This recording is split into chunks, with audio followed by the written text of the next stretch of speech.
Bon, ben, je recommence l'intro. Salut, bonjour les amis. J'espère que ça va bien en ce temps des fêtes. Vive le vent, vive le vent, vive le vent. Et je remercie vite le gentil Dark Defender et Xenom pour l'abonnement. Et joyeux temps des fêtes à tous et à tous. Ben oui, je sais pas pourquoi. Problème de son en début de live. Inexplicable, parce que pourtant le son fonctionnait partout, mais se rendait pas à Twitch. Donc je sais pas pourquoi. Mais on a relancé OBS. Tout fonctionne. Et aujourd'hui, pour ce live spécial temps des fêtes, je ne suis pas seul, je suis avec Jugurta, les amis. Et là, c'est le moment que tu es censé dire salut. Salut à tous, les amis. Donc voilà, il y a du son, tout fonctionne, donc c'est parfait. C'est peut-être Mathias, ouais. Mathias qui veut nous saboter le réveillon. Voilà. exact, qui veut nous saboter le réveillon. Je ne sais pas pourquoi. Ben oui, J-Pep, il est où Mathis? Mathis a devancé son réveillon à la dernière minute. Mais il va être avec nous la semaine prochaine. Donc aujourd'hui, c'est seulement moi et Jugurta. Donc je suis désolé pour ceux que ça rend triste. Là. Je sais pas comment on va traverser cette épreuve. As-tu une pensée, Jugurta? À la semaine prochaine et bon réveillon. Bon réveillon à Mathias, en avance. exact. Donc écoutez, aujourd'hui, plus gros sujet qu'on va aborder, c'est pourquoi John Cena a souri au moment d'abandonner. Ça va être un peu le plus gros sujet de la semaine, parce que ce temps des fêtes, il s'est pas passé grand-chose. Parce que les shows étaient pas mal tous préenregistrés, mais il n'y avait pas de direct. Donc ça fait que les shows, il n'y avait pas beaucoup de surprises. Puis pour ceux que ça peut rassurer, aujourd'hui, c'est un live sans spoilers, Jugurta. Donc, ouais. donc, il faut pas parler des shows qui n'ont pas été encore diffusés. Donc, pour ceux que ça veut rassurer, qui veulent pas être spoilés, parce que comme mentionné, les shows ont tous été enregistrés d'avance. Pour ceux qui veulent les spoilers, ben, c'est disponible sur catch-news.com ou .fr. Pour qui, Jugurta? Pour les intimes. Exactement. Donc tous les spoilers sont là pour ceux qui les veulent. Mais nous, aujourd'hui, on va pas en parler. On va pas en parler pour rester dans un environnement sain d'esprit. Mais, pour commencer, je sais pas si Jugurta t'as vu la nouvelle. Je sais pas si vous l'avez vu non plus dans le chat. Juste avant que le live commence, on a vu que la première de Raw sur Netflix allait passer en mode Stranger Things. Je sais pas si tu as vu la vidéo, Jugurta. Oui, j'ai vu la vidéo que tu m'as envoyée.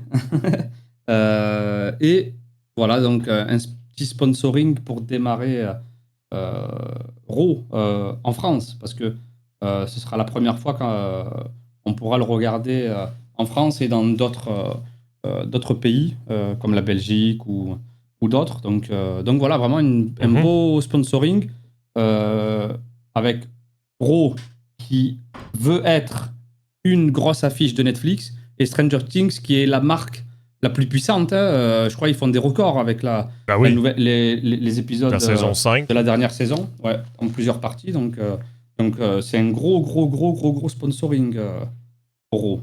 100%. Et Driblo, ben merci de dire que mon t-shirt est incroyable. Pour ceux qui le veulent, je ne suis pas sponsorisé, mais c'est disponible sur le WWE Shop. Je sais pas s'il est encore là, mais à l'époque, il y était. Mais oui, mais comme dit le gentil, c'est le premier show sur Netflix en France qui va débarquer. En France, Raw c'est le premier, mais ce sera pas le premier. Je crois le premier c'est SmackDown. Ouais, c'est ça. Ben ça c'est pas encore trop clair, là, mais théoriquement, on va le savoir sûrement la semaine prochaine, dès que le catalogue va officiellement débarquer. Ouais. Ça arrive jeudi normalement. C'est ça. La semaine prochaine, jeudi de la semaine prochaine. Exact. Mais qu'est-ce que nous réserve ce sponsoring? Je vois Driblo qui dit que ça fait peur. Je vois Ghosted ID qui dit qu'ils vont entrer déguisés en personnage de Stranger Things. Mais c'est une bonne question. Est-ce que ça sera juste des bandeaux Stranger Things pendant Raw, où on va avoir littéralement des personnages de Stranger Things qui vont sortir du monde à l'envers puis faire un match contre Cody Rhodes. Ou la Wyatt Family, peut-être un crossover avec la Wyatt Family, ça serait pas mal de les faire débarquer. Même s'ils sont pas dans ce roster, je crois. Ben oui, tu sais, parce que blague à part, tu sais, il n'y a pas de limite, parce que c'est 2 séries mais Netflix, là. Tu sais, c'est ça qu'il faut garder en tête, là, ben parce que Raw est une série 100% Netflix maintenant partout à travers le monde, même aux États-Unis. Stranger Things aussi. Donc, c'est pas un sponsoring à la volée. Là, c'est ça. vraiment les 2 entités qui sont dans le même groupe. C'est ça. Salut à toi, Gaëtan, et tous ceux qui nous rejoignent. Bonsoir, Gaëtan. Puis Ghosted Ali qui dit que surtout Stranger Things sera déjà fini à ce moment-là. Ben, c'est vrai, parce que théoriquement, pour ceux qui suivent, qui suivent la série, la grande finale est diffusée le jour de l'an. Donc, et ce Raw spécial Stranger Things a lieu le 5 janvier, donc après la grande finale. Et moi aussi, ça me surprend un peu, ça, parce que quand j'ai vu l'annonce de base, je me suis dit, ils vont sûrement prendre la date du 29 décembre. Tu sais, c'est juste avant la grande finale. Mais finalement, ils prennent après. Donc on verra. 07 qui demande si on pourrait avoir les shows en français. Donc oui, mais sur Netflix, il va y avoir tous les shows en français, en anglais, en espagnol, en allemand. Vous l'avez en français de France. Vous l'avez en français québécois pour ceux qui veulent entendre des mots comme coup de bowling. Donc il y a 2 versions françaises sur Netflix pour tous les shows Raw, SmackDown, NXT, les PLE. Donc que ce soit en direct ou en VOD. Et salut à toi, Malik. Nous, ça va bien aussi. J'espère que toi aussi. Ouais. Ben non, mais nous, ça fait déjà un peu plus d'1 an qu'on utilise Netflix pour la WWE avec les VPN. Puis sérieux, pour moi, c'est génial. Je sais pas pour toi, mais je suis content depuis cette première année Netflix. Qu'est-ce que t'en penses? Ah oui, c'est vraiment génial de pouvoir regarder les Raw de cette manière-là. Là, ce sera encore entre guillemets meilleur pour ceux qui veulent le mettre sur la télé. Tu vois, ce sera un peu plus pratique. Mais après, le VPN, il a d'autres utilités, tu vois. C'est vraiment pas mal de continuer à l'utiliser pour regarder d'autres programmes comme la EW, tu vois. Donc, c'est pas mal. Donc, vous pouvez garder votre VPN tout en continuant de regarder Netflix dès janvier. 100%, mais 100%, mais tu sais, la bonne nouvelle, c'est que, tu sais, comme toi puis beaucoup de personnes, vous avez pris votre VPN le 1er janvier 2025. Tu sais, puis souvent, l'abonnement dure 1 an. Donc, tu sais, la bonne nouvelle, c'est qu'au moins, vous pouvez terminer votre abonnement en même temps. Pour ceux qui veulent pas le garder. Là. Sinon, à part Netflix, l'autre sujet, le gentil qui demande est-ce qu'il y aura des anciens shows aussi? Oui, il y a un article en plus, Antoine, sur les programmes qui seront disponibles dès le jour même, dès le jour de la diffusion et de la possibilité donc de les regarder. En plus, j'ai regardé la liste, il y en a beaucoup. Il n'y a pas tout pour l'instant. C'est un peu comme le network, si tu te souviens, Antoine, à l'époque. Oui. Ils ont pas tout mis d'un coup, ils ont tout mis au fur et à mesure. Et quand ils disent tout sera disponible en intégralité, je pense qu'ils font un peu la promotion de tout ça, mais ils vont le mettre un peu sur la durée. C'est compliqué de tout mettre en accès d'un coup. Donc voilà, je pense que ça se fera petit à petit. Mais il y a quand même un beau catalogue déjà. Dès le 5, c'est ça, Antoine? 5 Exact. Donc le lien est dans le chat pour ceux qui veulent voir le guide complet pour comment regarder la review sur Netflix. C'est sur catchshoes.com, notre site officiel pour ceux qui veulent aller le voir. Mais oui, donc les anciens shows, ils sont, mais c'est sûr que, en toute transparence, c'est pas aussi complet que le WWE Network. Là. Je veux dire, puis ça sera jamais aussi complet. Je veux dire, il va tout le temps avoir quelques trous. Donc oui, les anciens shows sont là, mais des fois, il en manque quelques-uns, ou des fois, il manque littéralement des années complètes. Mais tu sais, ils disent qu'ils vont en ajouter aussi constamment un peu. Donc, vous restez connectés. Puis l'autre sujet que je voulais aborder justement, à part Netflix, c'était la saison 2 de WB Unreal, parce qu'il faut pas oublier que cette saison 2-là arrive en fin janvier aussi sur Netflix. Est-ce que tu avais regardé toute la première saison, mais finalement, toi? J'ai pas regardé toute la première saison, mais j'ai regardé les principaux épisodes. Et après, on se demandait s'ils allaient sortir une saison 2. Au final, ça a été confirmé assez rapidement. Et ce qui est bien, c'est que cette saison 2, elle va se concentrer, je pense, sur cette retraite de John Cena, parce qu'elle aura suivi, enfin, en tout cas, une partie de la retraite. Je pense pas qu'ils aient bouclé tout, sauf surprise. Sauf surprise. S'ils ont réussi à tout boucler, c'est encore meilleur.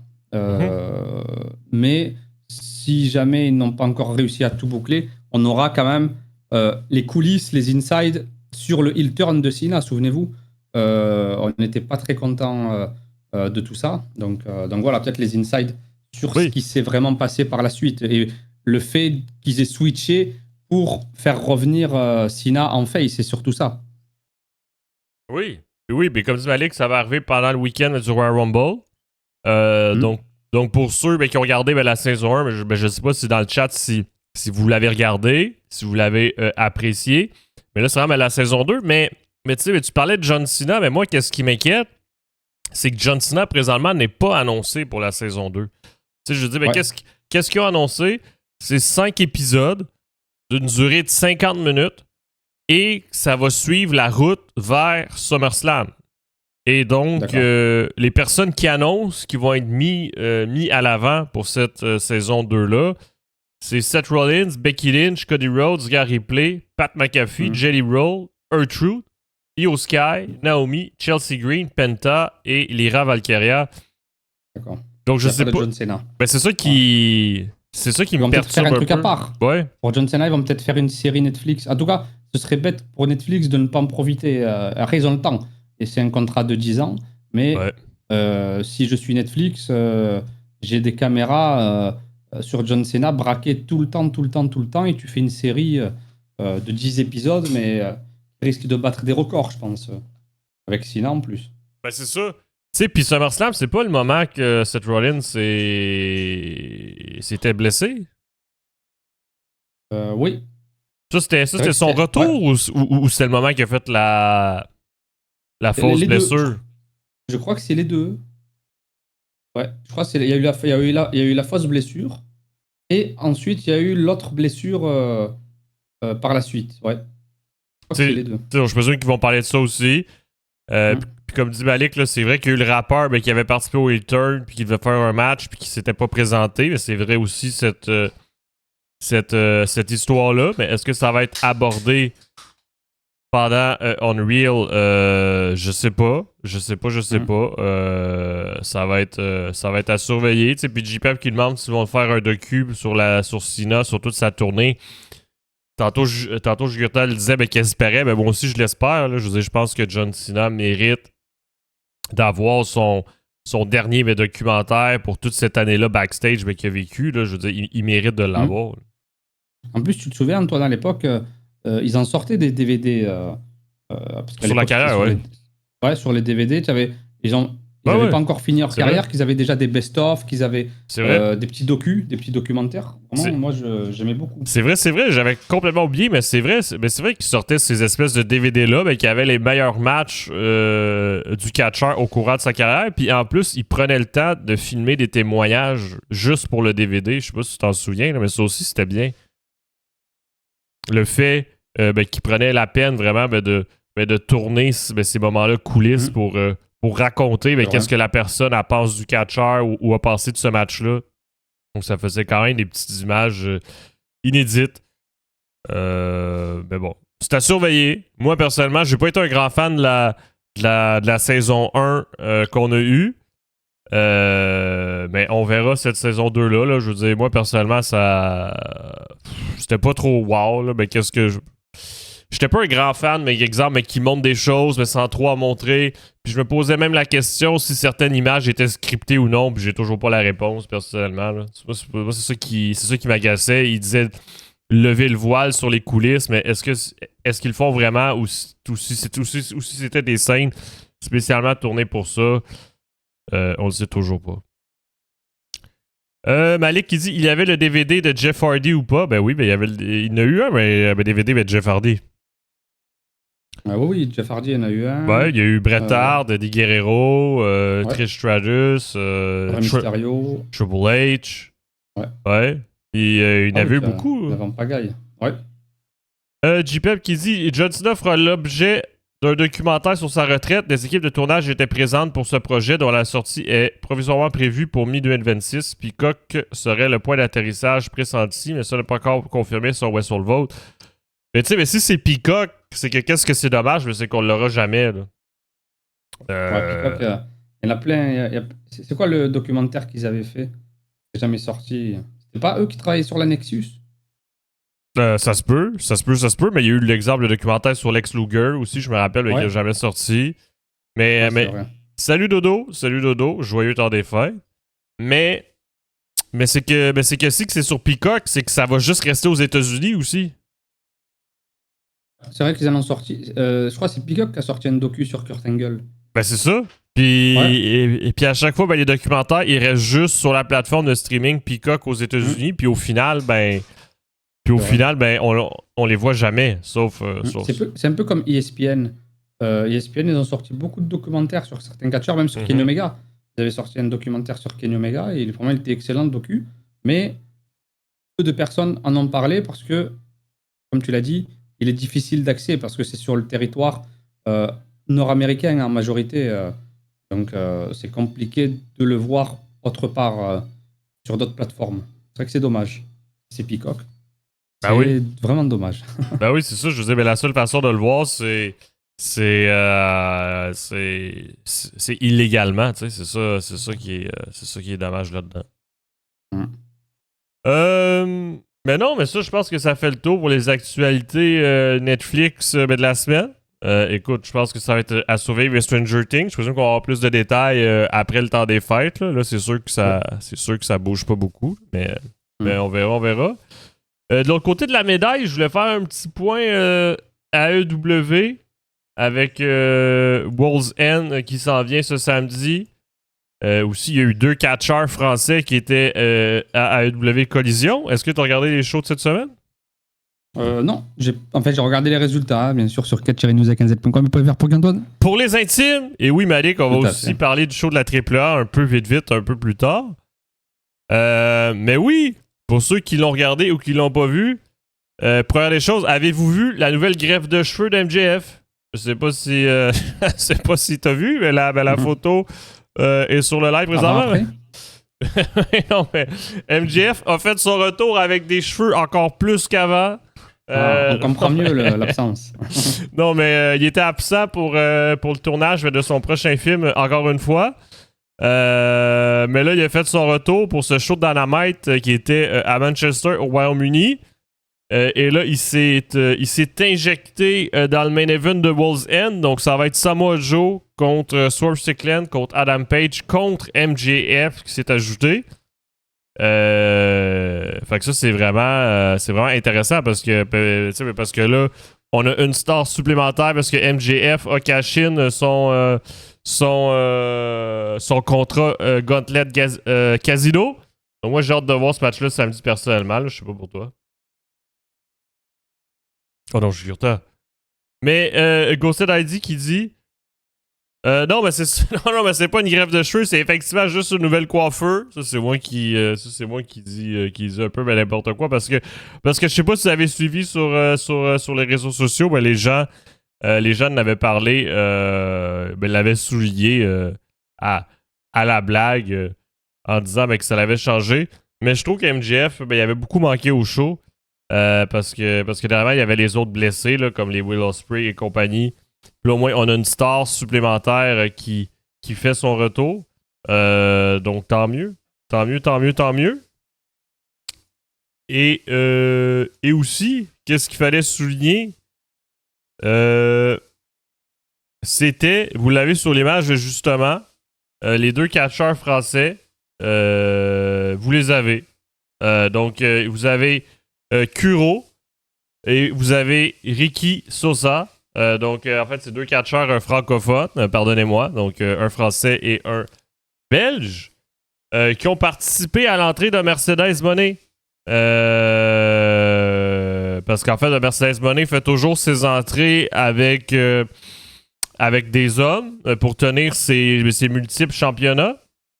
Et donc, justement, vu que c'était à Manchester, au Royaume-Uni, ils ont fait appel à 2 catcheurs français qui n'étaient pas trop loin. Francophones, pardon. Qui n'étaient pas trop loin. Puis Ghosted ID qui dit que c'est des inconnus au bataillon. Non, mais c'est deux personnalités de la scène indépendante en France, en Belgique, qui sont quand même bien populaires. Et oui, J-Pep, Ricky Sosa va faire un match WWE ID. Effectivement, il va avoir une chance pour de se qualifier pour possiblement affronter le champion. Mais oui, non, mais c'est bien d'en voir. Je veux dire, du côté de NXT, il y a toujours notre ami Aigle Blanc et Mike D qui font leur bout de chemin. Eux, de leur côté, ils sont en live event. Ça va être à surveiller quand ils vont faire des débuts plus à NXT. Mais ça va être à surveiller. Ben oui, Ghosted ID, il y en a qui les connaissent, il y en a qui les connaissent pas. Mais je trouve que c'est toujours agréable de voir des noms plus locaux qui sont utilisés. Encore une fois, cette année, en 2025, je ne sais pas si vous en souvenez, mais il y avait eu aussi Tom Laroufa qui avait été là. Donc, quand même, il y avait eux aussi.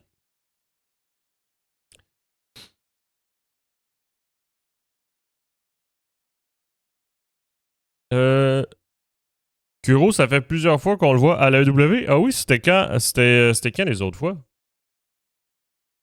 Moi, je l'avais pas remarqué personnellement. Mais je sais qu'on l'avait vu à la WWE. Je sais qu'on l'avait vu à la WWE. Ah bon, je l'ai raté. C'était pour quel show?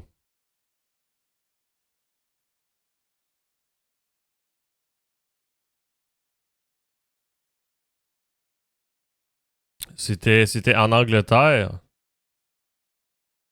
Ah, le pay-per-view All-In au Wembley Stadium, ça vous dit, c'est ça? Puis oui, comme dit, 076, il a fait l'infirmier à Clash in Paris. Ça, on s'en souvient aussi.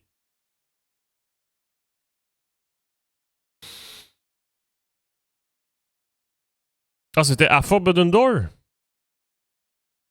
Ah ben oui, c'était Forbidden Door cette année au Royaume-Uni, mais t'as raison. Tintin, je sais pas à quoi j'ai pensé, mais t'as raison. Bon ben oui, c'est vrai. C'était en garde anglais sur l'entrée de Mercedes Moné. Donc en fait, ça fait 2 fois qu'il l'accompagne pour son entrée. C'est vrai, j'avais complètement oublié cette fois-là. Le mulet qui dit le plus gros problème de Kuro, c'est qu'il manque un palier pour passer un palier. Dans le sens sur la scène française, mais qu'il manque quelque chose pour passer au prochain niveau. Mais c'est sûr que présentement, avec nos 2 amis qui sont partis du côté de NXT, avec certains noms mais de la scène française qui se sont effacés parce qu'il y a eu certaines problématiques, mais ça fait que ça rouvre des portes, mais par contre. Là, c'est vrai. Pour percer à la WWE ou la WWE. Ben, ça, c'est sûr que c'est long terme. Là, il faut donner le temps. Là. Je dis, encore à NXT, si on regarde Aigle Blanc puis Mike D, je dis, ça prend du temps, là, Jugurta. Ouais. Ah oui, ça prend du temps et c'est normal. Il commence par le plus bas niveau, c'est normal. C'est comme quand vous quittez, par exemple, on va dire, vous travaillez quelque part pendant 10 ans et vous allez dans une autre entreprise, il faut refaire un peu vos marques parce que c'est nouveau. Donc c'est un peu la même chose dans le catch. Oui. Il faut quitter une grosse structure pour l'Europe, pour la France, entre guillemets, vous allez dans une plus grosse structure, même une immense structure, parce que la WWE, c'est pas rien. Là, vous êtes, comme on dit, de base, vous étiez dans un aquarium plein de petits poissons. Là, maintenant, vous êtes dans l'océan Avec les catiesque. requins. Ah oui, avec les requins. Il y a Brock Lesnar qui fait des F5 sur des requins, pour ceux qui ont la ref. Donc, voilà, là, il faut vraiment qu'il fasse ses marques et petit à petit, voilà, des petits combats en dark match, voilà, des victoires, des défaites. Là, on ne compte pas, on s'en fout. Là, il faut vraiment se faire voir. On n'est pas là pour faire calculer s'il gagne ou qu'il perde. Après, c'est bien qu'il gagne. Il en a gagné en plus, je crois, des matchs. Donc, au moins un déjà. Mais voilà, au moins, il a de la visibilité. Pour Kuro, c'est pareil. C'est pas la première fois qu'il participe à des entrées de Mercedes Moné. Donc voilà, il se fait voir petit à petit. La UW va ensuite l'utiliser parce que Kuro, il participe souvent à des shows de la Rev Pro. Et à la Rev Pro. Je suis content. Je suis content. On t'entend plus si tu nous entends, mais oui, à la Rev Pro.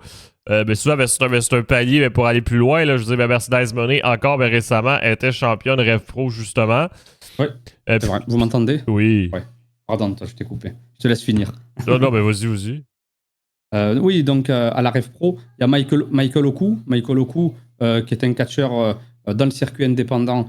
Et à la Rev Pro, il a gagné une multitude de titres. Ben, à la EW, on le voit participer à des shows de la Ring of Honor. Il est grand à la Rev Pro, mais quand tu arrives à la EW, ben, petit à petit, on te donne ta chance. Et peut-être que Kuro, il y a plus Dark qui est revenu pour une soirée pour le moment. Peut-être qu'on va faire revenir. Voilà, pour un spécial, peut-être ils vont faire de temps en temps 2-3 spéciaux dans l'année. Mais s'il arrive à participer déjà aux entrées de Mercedes Moné, par la suite, il va peut-être participer à la Ring of Honor ou à un pay-per-view, il va apparaître. À force d'apparaître, on va lui donner peut-être sa chance. Et il va faire un peu comme Aigle Blanc, participer à des matchs. Souvenez-vous, les catcheurs, par exemple CM Punk, il avait fait l'entrée de John Cena. Souvenez-vous, à WrestleMania, en tant que gangster, ben, on commence tous quelque part. Ben, CM Punk, on s'en souvient lors de cette entrée. Regardez maintenant, il est acclamé partout où il passe. C'est une vraie légende. Donc, en tout cas, on lui souhaite que ce soit à Kuro, que ce soit à Aigle Blanc ou Mike D, ou même tous les catcheurs qui sont dans le circuit indépendant, qu'ils soient français, francophones, belges, québécois. Donc voilà, en tout cas, on leur souhaite et le chemin sera long, mais il suffit juste de saisir cette opportunité au bon moment, ben, ça se transforme en or. Voilà. Oui, puis comme dit le gentil 44, là, il faut laisser le temps de faire les choses. Là. Je veux dire, il faut être patient aussi pour Aigle Blanc et Mike D qui sont à la WWE. Là. Je veux dire, même des noms qui viennent de la AEW, de la TNA, ils passent beaucoup de temps à NXT aussi avant de faire leur début. Il faut être patient. Et salut à toi, Phenom. Et puis oui, puis joyeux Noël à toi aussi. Et bon réveillon à tout le monde aussi, là, les amis. Oui. Amusez-vous bien. Mais oui, au-delà des deux Français qui étaient là, des deux francophones, je sais pas si tu as vu le match, mais Mercedes Moné a perdu les deux titres qu'elle a dans ses mains aussi. Donc, c'est la deuxième fois en peu de temps qu'elle perd des ceintures. Est-ce que c'est la dégringolade? Je le sais pas, mais en tout cas, c'est sûr qu'elle va arrêter de briser le record et d'ajouter des championnats à son palmarès. Là. Je sais pas c'est quoi l'année va y réserver. Je sais pas qu'est-ce que t'en penses. Ouais, c'est vrai que ces deux défaites, surtout la dernière, elle nous a un peu surpris. Après, est-ce que c'est peut-être pas un petit souci de calendrier? Elle a peut-être vu qu'elle pourrait pas défendre le titre de la Rev Pro, par exemple, celui qu'elle a perdu face à Alex Windsor. C'est le Rev Pro Undisputed British Women's Championship. Peut-être qu'elle ne peut pas le défendre pendant un certain temps, donc ils se sont dit pourquoi pas le donner à Alex Windsor. Alex Windsor qui est connu sur ce circuit-là en Angleterre et surtout pour ce titre-là, donc c'est pour ça. Mais Malik, il demande est-ce que c'est pour lui donner le titre mondial de la AEW? Moi, personnellement, j'y crois plus trop à cette possibilité-là. Là. Je veux dire, elle a perdu 2 fois des matchs de championnat pour le titre mondial AEW. Ouais. Puis là, elle perd des titres. Moi, je pense que cette case-là, elle va être oubliée. Parce que présentement, ben, si elle ajoute des titres à sa collection, ben, ça sert plus à rien, entre guillemets, mais parce que là, elle brise plus le record d'être la personne avec elle a le plus perdu, de championnats. C'est ça, exact. Donc, là, elle va pas perdre tous ses titres d'un coup, parce qu'il y en a beaucoup qui disent celle-là, ça va être la dégringolade. En gros, elle va perdre tous les titres d'un coup. Moi, je pense pas. Elle va pas perdre tous les titres d'un coup, mais là, peut-être un souci d'emploi du temps, ou peut-être ils veulent petit à petit lui faire perdre certains titres. Au moins, ça passe mieux, parce que perdre tous les titres d'un coup, en gros, tu vas monter et d'un coup, tu vas redescendre. Je trouve qu'elle perdrait en valeur, mais lui faire perdre déjà les deux, c'est pas mal, c'est pas mal. Et surtout, la défaite, comment elle est amenée, certes, sur des roll-ups, mais j'ai bien aimé la technique utilisée par Alex Windsor parce que ça nous a vraiment surpris, pour ceux qui ont vu ce match-là d'un coup. Donc voilà, en plus, ça se passe à Manchester. Donc pour Alex Windsor, c'est magnifique. c'est chez elle. Qui est chez elle, donc c'est parfait. Vraiment, c'est le bon moment. Tony Khan, il n'a pas été bête sur ce moment-là et il s'est pas dit c'est Mercedes Moné, on va attendre d'avoir 3-4 défenses de ce titre. Non. Là, c'était le bon moment. Ils étaient là-bas en tournée. Donc voilà, en tout cas, elle a établi un beau record en remportant toutes ses ceintures. À un moment donné, il va falloir les perdre. Et là, les 2 ceintures qu'elle a perdues coup sur coup un peu, c'est le bon moment. C'est le bon moment. Ouais, écoute, tout ça, ça va être à surveiller. Là, on verra. Tu sais, peut-être que Malik, t'as raison aussi, en disant que peut-être c'est pour l'amener vers le titre mondial. On verra. Mais tu sais, moi, personnellement, même si ça gagnerait un autre titre ailleurs, je vois plus l'intérêt, vu que là, c'est plus dans son record historique. Tu sais, c'est un peu, ça sert à rien, mais on verra jusqu'où tout ça, ça va aller. En plus, sur les 2 défaites, elle met en avant quand même des catcheuses qui sont là pour le futur de la AEW ou la ROH. Red Velvet et Alex Windsor. 100%. Elle les met vraiment en avant. Donc c'est parfait. 100%. Et Gaétan, il veut qu'on parle de Andrade. Mais parlons-en maintenant, mais pendant qu'on est sur le sujet de la AEW, mais pourquoi pas en parler maintenant. Donc cette semaine, en fait, Andrade, pour ceux qui s'en souviennent, il avait fait ses débuts à la AEW. Après ça, on l'a plus revu. Par la suite, on a compris que c'était parce que la WWE avait activé une clause de non-concurrence. Il lui avait dit qu'il n'avait pas respecté la règle. Alors, il y avait la pénalité de ne pas pouvoir faire du catch pendant 1 an au lieu de juste 90 jours. Andrade disait que c'était faux, que cette clause de 90 jours-là était même pas présente parce que c'était eux qui l'avaient viré sans salaire. Et là, finalement, cette semaine, Andrade, il multiplie les apparitions à Porto Rico, aux États-Unis et même aussi à la New Japan. Jurta pourra nous en parler. Et là, par la suite, qu'est-ce qu'on apprend? C'est que finalement, il a gagné sa bataille juridique et donc c'est réglé. La clause de non-concurrence n'existe plus et il peut faire du catch où il le souhaite. Ce qui inclurait aussi l'AEW selon Fightful. Et oui, donc, comme dit Tété, ça veut dire qu'Andrade sera bien à l'APC en janvier 2026, comme prévu. Donc, c'est terminé d'attendre. Et cette semaine, justement, il a annoncé sa présence pour la New Japan. Je ne sais pas si Jugurta t'avait vu. Oh non. Mais oui, cette semaine, du côté de la New Japan, il a annoncé son nom pour Wrestle Kingdom 20. Juste avant, justement, cette annonce de libération de contrat-là. Donc, moi, ça m'avait surpris quand même de ce côté-là. Le mulet qui dit ils sont beaux joueurs à la WWE, mais c'est vrai que c'est quand même étonnant parce qu'on sait que souvent que la WWE, niveau juridique, il laisse pas de passe-droit aux gens. Souvent, ils veulent s'assurer de contrôler tout ce qu'ils peuvent. Mais là, l'histoire, c'était justement qu'Andrade avait embauché une firme d'avocats qui avait déjà travaillé pour la WWE. Donc, ces personnes-là connaissaient les officiels de la WWE. Donc, il semblerait justement que ça l'a aidé aux négociations pour régler cette problématique-là. Là. Ghosted ID, ou car cette clause est illégale, c'est illégal aux US en l'occurrence d'interdire quelqu'un de pouvoir effectuer sa profession et de gagner un salaire pendant 1 an. Mais c'est vrai aussi, mais c'était tout ça le débat. Là, mais c'était de savoir est-ce que c'est légal de faire ça ou est-ce que c'est illégal. Mais là, finalement, cette histoire-là a été réglée hors cours. Donc là, on ne sait pas. Il n'y a pas de jurisprudence pour quelqu'un d'autre, oui. Exact. Ça a été réglé à l'amiable, ouais. Puis aussi, ben peut-être, tu sais, mais qu'est-ce qui. Pour que la WWE change d'idée, c'est quoi qui a été négocié? Est-ce qu'ils ont fait ça, puis ils oublient? Ou est-ce que Andrade doit verser une partie de son salaire à TKO à chaque fois qu'il fait un match? Tu sais, on le sait pas, tu sais, peut-être c'est ça aussi, là, blague à part. Là. Ouais. Peut-être qu'à chaque match qu'il fait, il faut qu'il y ait, exemple, 15% de son cachet qui revient à TKO. Ou peut-être que TKO, il a demandé, je sais pas, de leur verser 10 000 pour qu'ils soient libres, tu sais. Ou comme dit Ghosted ID, peut-être aussi que ça serait que pendant X temps, il peut pas revenir à la AEW. Mais supposément, selon Fightful, il pourrait aller partout. Puis d'ailleurs, j'ai eu retard l'annonce à Wrestle Kingdom. Est-ce que tu l'as vu?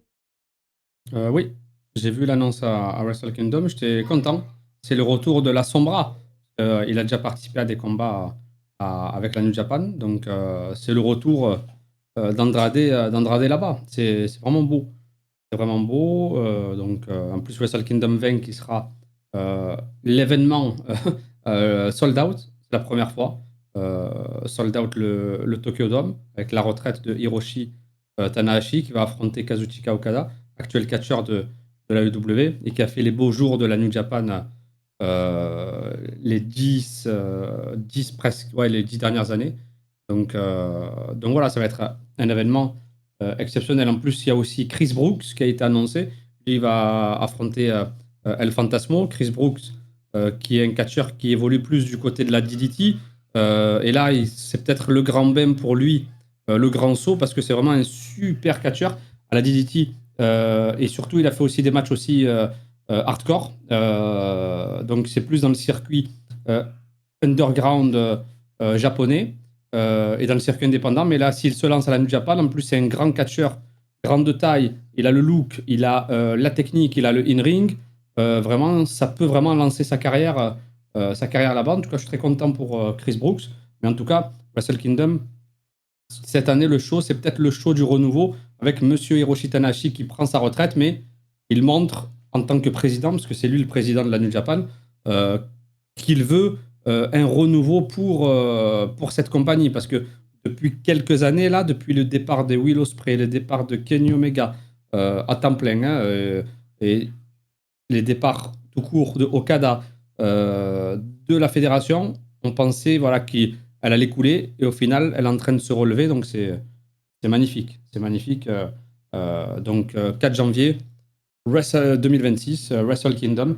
En plus, ce sera un week-end, ça tombe le week-end, je crois. Donc, c'est parfait. C'est un dimanche, le 4 janvier. Ouais. Mais tu sais, justement, cette retraite-là, c'est un peu un renouveau, comme qu'on a vu à la WWE avec John Cena aussi, là, je pense. Ouais, c'est vrai. Une retraite en chasse une autre, avec John Cena qui a terminé sa tournée et un tournoi qui se termine avec la victoire de Gunther. Et on voit le titre du live. Pourquoi John Cena sourit au moment d'abandonner? On répondra à cette question ensuite, je pense, par la suite. Bah oui. Mais voilà, Tanahashi qui va s'en aller dès janvier. Après, il y a d'autres catcheurs qui prendront leur retraite et qui l'ont annoncé en cours d'année. Tu as AJ Styles. Nous le dit 0768, Tom nous le dit. AJ Styles, donc 2026, on n'a pas fini de pleurer pour nos gloires du passé, tu vois, et du présent. 100%, c'est vrai. On n'a pas fini, on n'a pas fini de pleurer, mais oui, mais parlons-en. Parlons de notre thème principal de cette semaine. Pourquoi John Cena a souri au moment d'abandonner? Mais attends, avant, Malik, qui dit qu'il y a une question concernant Andrade. Qu'est-ce qui lui manque pour être dans le main event card d'un show en sachant qu'il a soit changé de fédération? Habla inglese. C'est ça que j'allais dire. C'est ça que j'allais dire. Mais donc, pour ceux qui parlent pas espagnol, ben, ça veut dire parler anglais. mais oui, je pense que le grand problème d'Andrade, ben, ça a toujours été ça. C'était ses promos au micro. C'était pas qu'est-ce qu'il est capable de faire sur le ring. C'était pas son charisme. Ça, il l'a. Mais c'était vraiment quand il vient le moment de prendre un micro, ça fonctionne pas. C'est comme un peu Shinsuke Nakamura. Lui aussi, mais ça fonctionne sur le ring, ça fonctionne au niveau charismatique. Mais quand il prend un micro, je veux dire, ça tombe à plat parce que par défaut, ben, il est limité dans le lexique qu'il peut utiliser. Fait que ça se complique. Là. Je veux dire, tu peux pas avoir un tu sais, c'est compliqué d'avoir un champion mondial très longtemps qui parle à peine anglais. Tu sais, je veux dire, mais c'est toujours compliqué. On l'a vu dans l'histoire, souvent, ceux qui parlent presque pas anglais sont champions pendant une très petite période de temps parce qu'ils sont limités dans les storylines qu'ils peuvent offrir. Puis je pense que Andrade, il est coincé là-dedans. Là. C'est pas pour rien que parfois dans sa carrière, il y a eu des managers pour parler pour lui. Là. Ouais, Vicky Guerrero, souvenez-vous, quand il arrive à la AEW, il y a Vicky Guerrero. Et au final, ça n'a pas réussi. Au début, ça fonctionnait. Après ça, sont disparus. Exact. Il y a eu Vicky avec son mari. Il y a eu des plaintes de sa fille. Exact. Donc là, tout ça est un peu tombé à plat, mais par défaut. Tu sais, parce qu'Andrade, présentement, dans les compagnies indépendantes, où est-ce qu'il va, tu sais, je veux dire, mais ça fonctionne. Je veux dire, c'est un gros nom, mais ça fait vendre des billets. Tu sais, donc let's go, ça part. Il n'a pas besoin de parler. Ben, c'est ça, exact. Surtout au Japon. Au Japon, tu n'as pas vraiment besoin de parler, à part les interviews d'après-match. En plus, il peut parler en espagnol, ce sera sous-titré. Donc, c'est pas dérangeant. C'est plus... la New Japan, c'est plus sportif. Il y a plus le côté sportif plutôt que le storytelling hors écran, comme la WWE, où tu dois faire des bonnes promos, tu dois vraiment être propre sur toi, faire attention à pas botcher les promos, alors qu'à la New Japan, juste avec un match, elle est là ton histoire, et avec les interviews d'après-match. Ben oui, exact. Fait que là, ça fait en sorte que ça va toujours un peu compliqué pour lui, je trouve.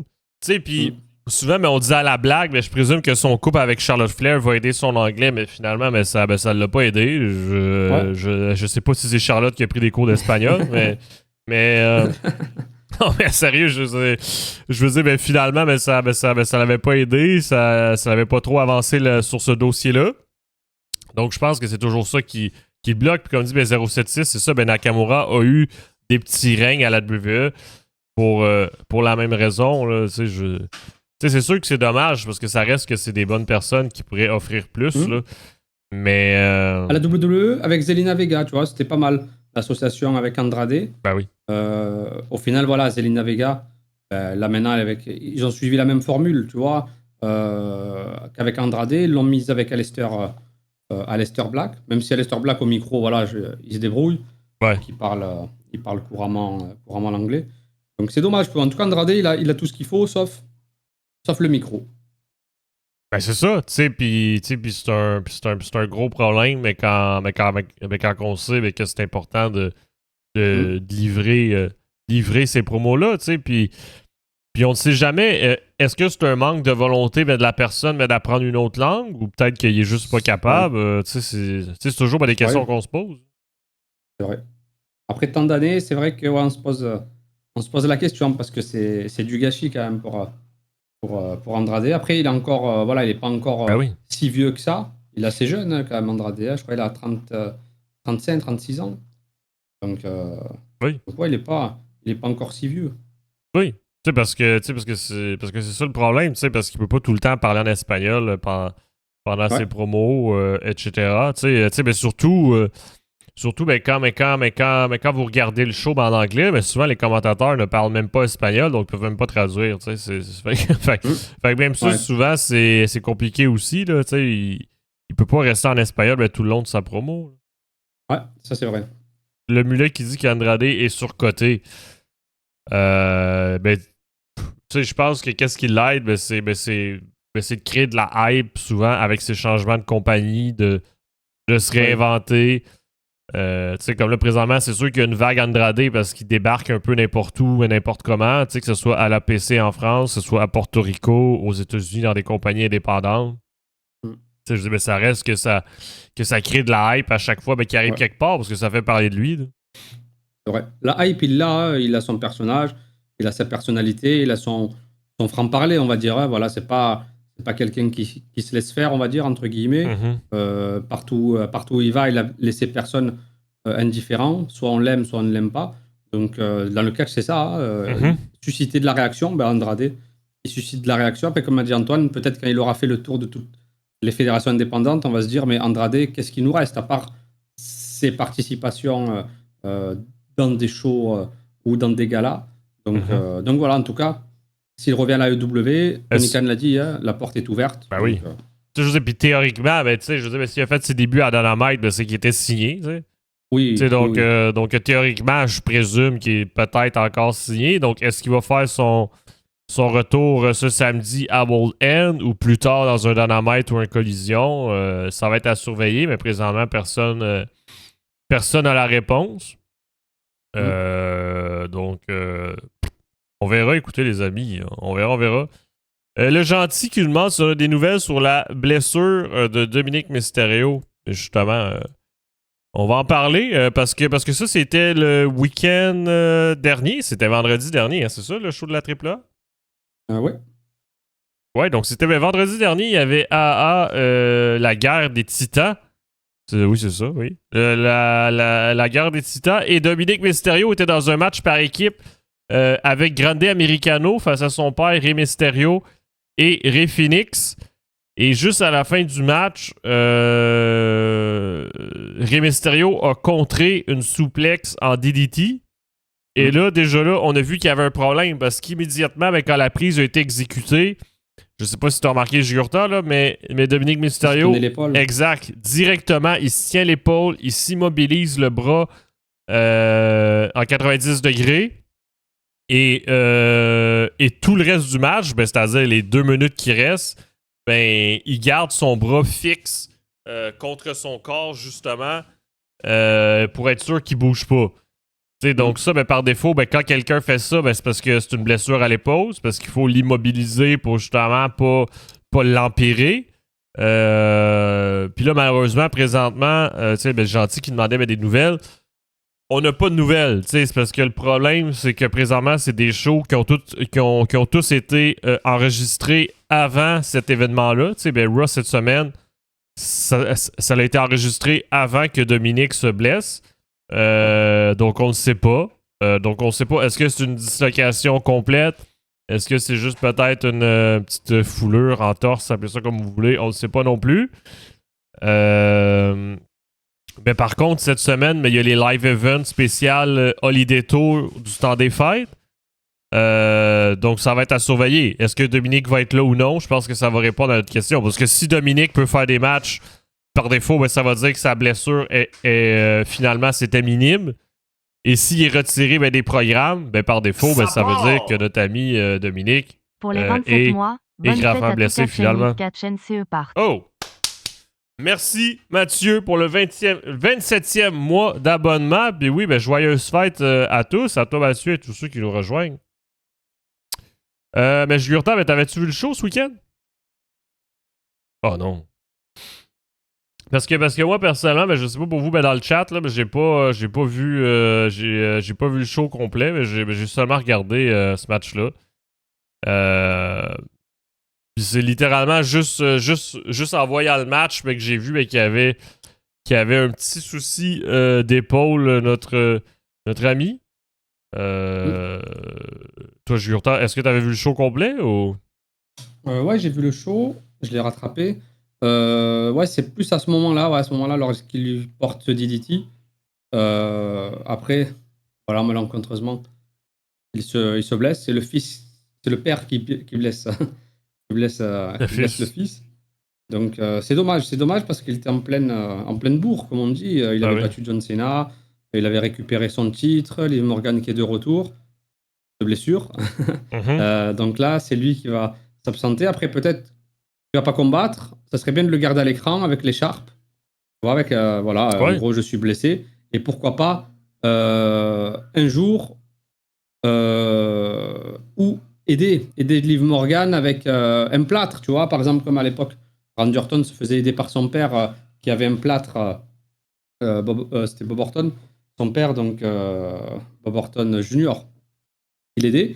Ben, pourquoi pas faire un personnage de heel comme ça où il accompagne Liv Morgan et Roxanne Perez pour jouer sur ce trio amoureux et peut-être une rivalité Liv Morgan, Roxanne Perez dans le futur et Possible. Dominique qui serait au milieu et il serait avec son bras en écharpe et il tenterait de s'attirer encore plus les faveurs de l'une, de l'autre, de l'une, de l'autre.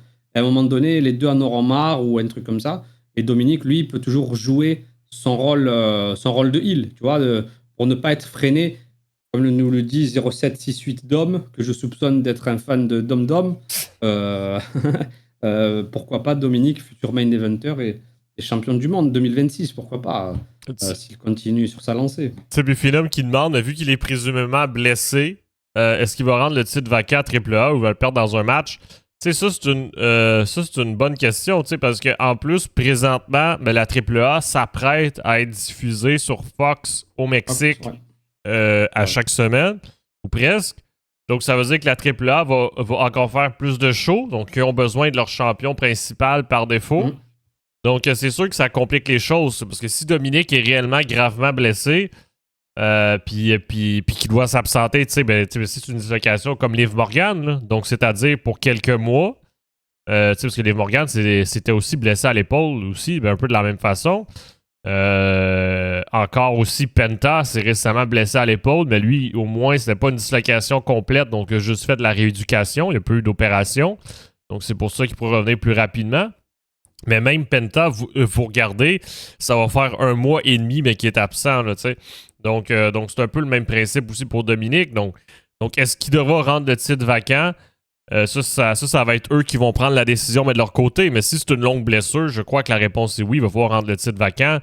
Mais je ne crois pas qu'il pourra faire de match, là, parce que s'il y a une épaule complètement disloquée, oubliez ça, là. Oubliez ça. Puis oui, Ghosted ID, mais ça peut être aussi une blessure au niveau de la clavicule. Ça se peut aussi. Mais ça a surveillé. Théoriquement, mais comme je disais plus tôt, on va avoir la réponse de cette semaine pendant les live events Holiday Tour. Si Dominique Mysterio est remplacé de ses matchs, ben on sait qu'il est vraiment blessé. Puis s'il n'est pas remplacé, ben on sait qu'il est là. Le gentil qui dit que ce serait dommage qu'il soit blessé d'homme en plein boom. Ben oui, ça serait vraiment dommage parce que c'est effectivement là qui est en pleine effervescence, que ce soit un peu partout, du côté de la WWE, de la AAA aussi. Donc oui, ça serait dommage qu'ils doivent se blesser à ce moment-là, mais c'est une blessure, mais c'est rare que ça arrive à un moment idéal. La Alp sur Fox au Mexique, la TNA sur... Oui, mais c'est vrai, mais présent avec Ghosted ID a raison. La WWE qui arrive à trouver des contrats télé pour la AAA. TNA Impact qui a trouvé son contrat télé aussi enfin, parce que TNA Impact, ça fait quelques années qui était diffusé sur leur propre chaîne télé à eux. Donc ça faisait en sorte qu'ils qui ne recevaient pas d'argent pour produire leur show. Donc ça compliquait parce que ça faisait en sorte qu'il y avait moins de financement, exemple, pour faire des shows en direct, signer des gros noms. Donc là, avec AMC, tout ça, ça va changer. Puis oui, c'est vrai, 076 que Dominique Mysterio, il a beaucoup progressé dernièrement.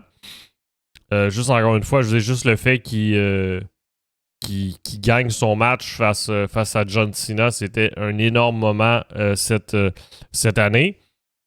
Je pense que pour moi, ça, c'est le plus gros moment marquant qu'il a fait dans sa carrière. Donc, j'ai hâte de voir jusqu'où ça va évoluer.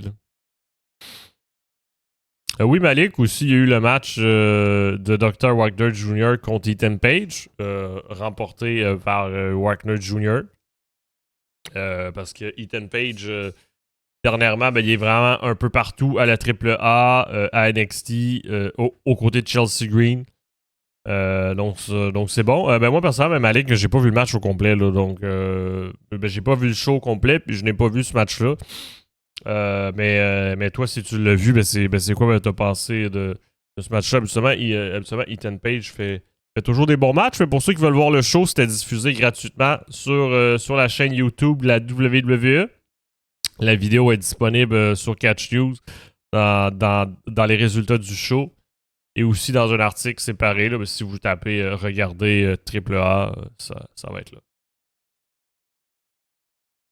Ah oui, Malik, Ethan Page a essayé de tricher, ouais, mais c'est pas mal tout le temps ça qu'il nous fait dans ses matchs. C'est un peu sa technique de heel qu'il aime nous faire.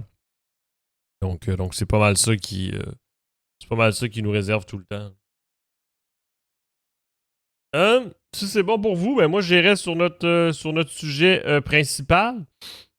Pourquoi John Cena a souri au moment d'abandonner?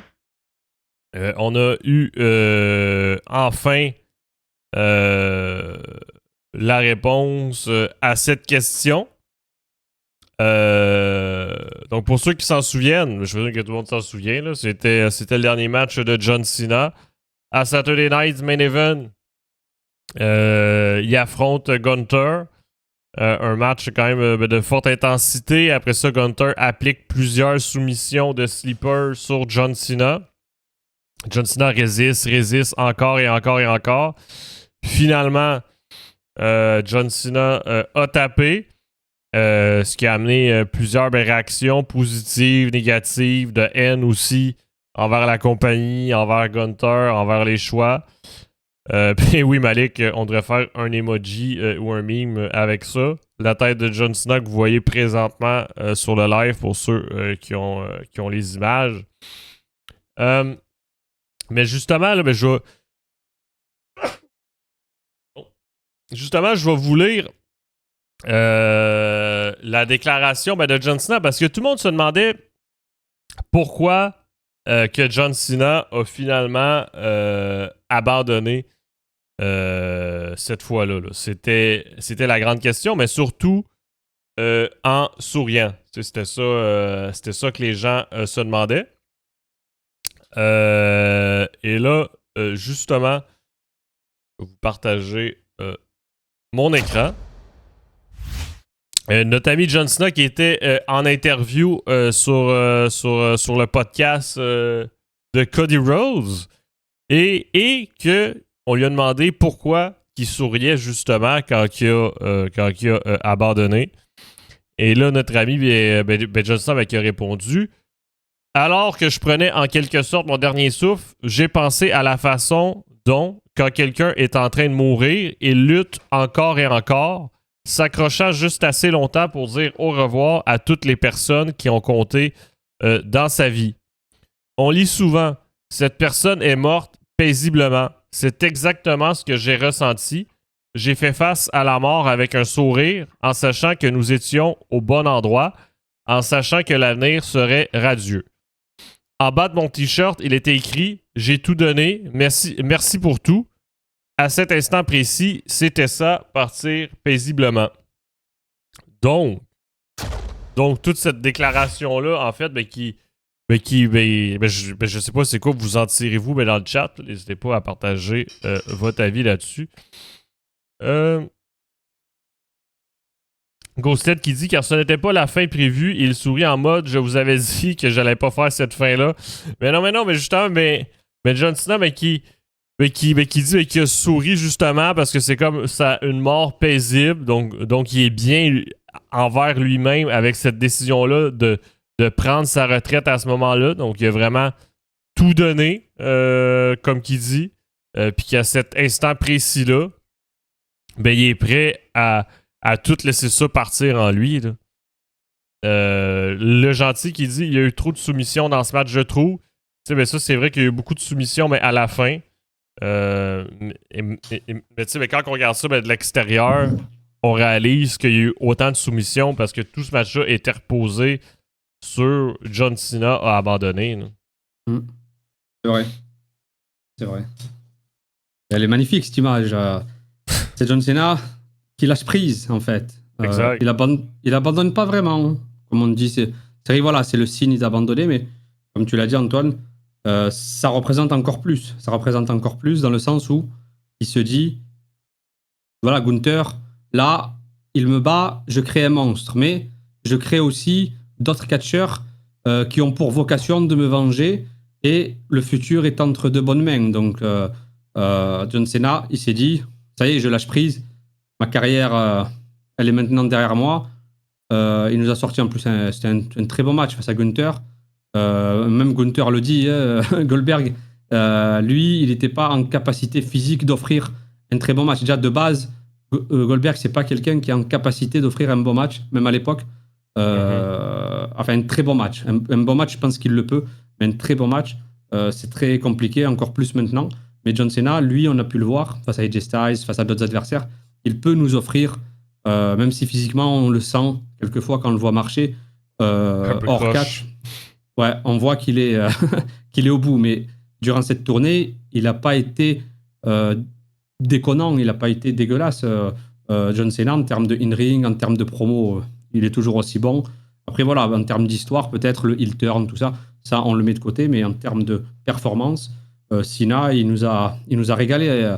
Et surtout pour son dernier match, Gunther, au top. Après, sa promo du Raw d'après, c'est excellent. En plus, ils sortent le t-shirt. Le t-shirt avec Cena qui abandonne comme une... Voilà. Donc, mais en tout cas, pour moi, je le vois comme John Cena qui peut laisser la WWE entre de bonnes mains, les mains de Gunther. donc voilà. Mais tu sais, là, maintenant que ça fait quoi? Ben, ça fait une semaine de plus, que ça va faire 2 semaines. Ben, maintenant que ça fait 2 semaines là, ben, que c'est passé, là, toi, Jugurta, les amis, mais dans le chat, là, ben, qu'est-ce que t'en penses de ce sourire-là puis de l'abandon? Es-tu toujours d'accord? Es-tu toujours contre? Le sourire, après, le sourire, c'est... Voilà, en plus, ça se voit que c'est une star de cinéma maintenant, Cena, parce que juste avec ce sourire, on peut l'interpréter de milliers de façons, tu vois. Vraiment, il est en paix. On peut dire qu'il est en paix. Voilà, quand tu regardes ses yeux, c'est quelqu'un qui est en paix. C'est comme si, voilà, il voit ses enfants grandir, ses enfants ont grandi. Il se dit, c'est bon, les enfants peuvent se débrouiller tout seuls. Tu vois, c'est plus ça. Les enfants, ce seraient les catcheurs. La WWE peut se débrouiller sans moi. Je peux partir l'esprit léger, l'esprit tranquille. Tu vois, vraiment, c'est vraiment dans cet ordre-là que je le vois. Tu vois, juste en voyant ce visage-là. Quand on connaît la carrière de Cena, on se dit, ça y est, c'est quelqu'un qui est en paix. Il est en paix, il a eu une belle sortie. Une belle sortie, il est libre, il est libéré. Et aussi ça, il est libéré d'un poids. C'est un poids immense d'avoir la compagnie sur son dos. Donc voilà. Ouais, ben écoute, moi personnellement, mais on dirait, tu sais, parce que moi j'étais du côté mais que j'étais pas trop pour ce principe d'abandonner. On dirait que je l'ai toujours pas digéré personnellement. Là. Mais tu sais, ben ça reste que, tu sais, ben, tu vois, ben pourquoi ils ont fait ça? Ben pour construire Gunther au prochain niveau. C'est vrai. Est-ce qu'il faut s'attendre justement tueur de carrière. Ben oui, ben c'est son nouveau surnom. On l'a vu à Raw cette semaine, que notre ami Gunther n'est plus le ring général. Il est maintenant le tueur de carrière, le career killer. Est-ce que AJ Styles, c'est le prochain? Je veux dire, on dirait que tout ça est écrit dans cette lignée-là. Tu sais, j'ai vu que dans le chat que tantôt, justement, CSA en parlait. Toi, je sais pas ce que t'en penses, Jurta, mais encore une fois, cette semaine à Raw, Gunther puis AJ Styles qui ont croisé le chemin. Hein. Malik qui dit moi non plus, Antoine, j'aurais préféré qu'il perde sur la vraie prise de finition de Gunther. Aussi, oui. Je pense qu'il y a une autre façon, tu sais, parce que John Cena a tellement jamais tapé dans sa carrière, que de le voir taper à son dernier match, t'as l'impression que c'est une trahison ultime, mais qui abandonne tout le monde.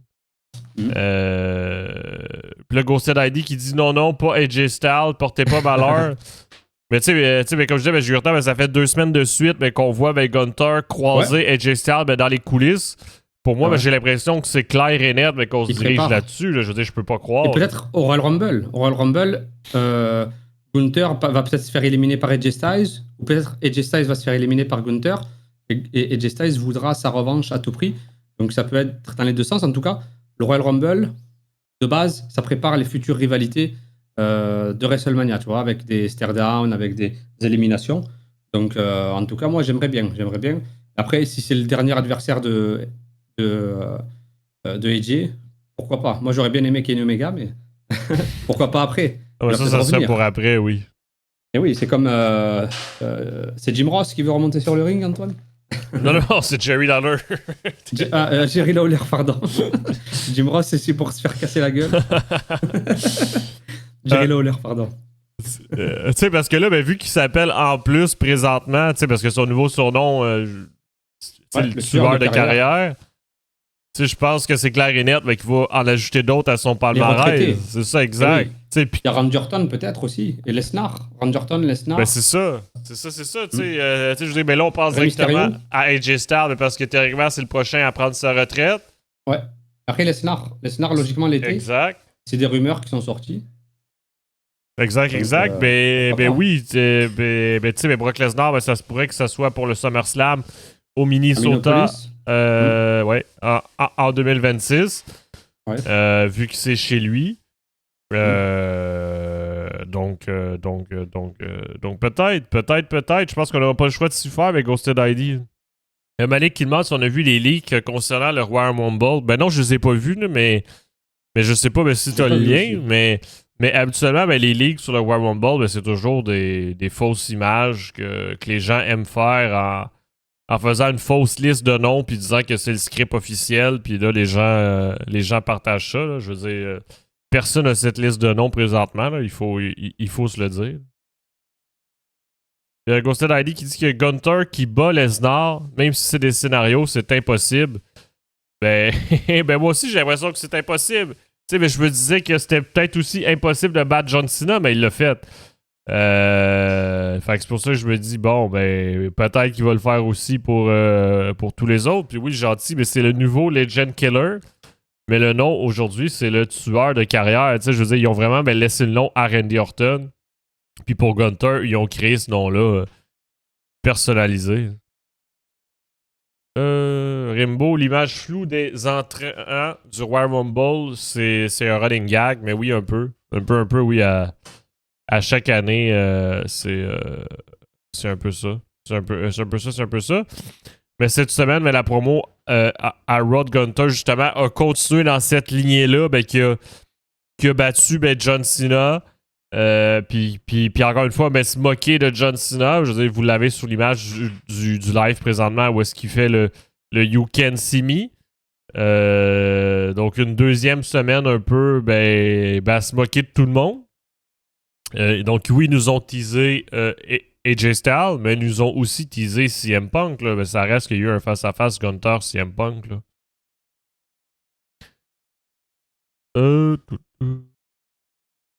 Malik qui dit que ça serait possible à l'époque où elle s'appelait Walter de battre Brock Lesnar, puis Ghosted ID qui dit que Brock Lesnar n'accepterait pas de se faire battre par Gunter. Ben, tu sais, c'est une grande question.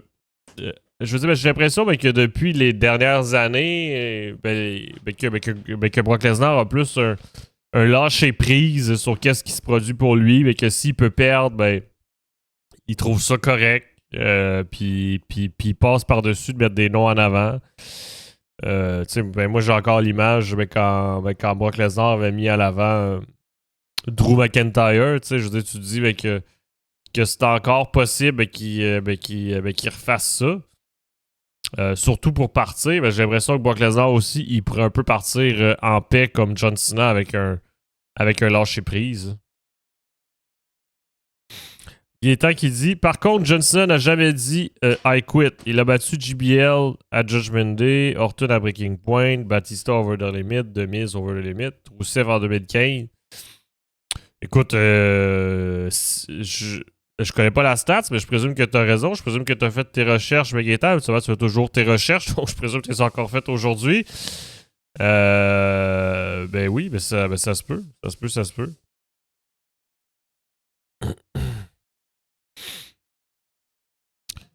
Ça aurait pu se faire si c'était encore heel, mais pas en face.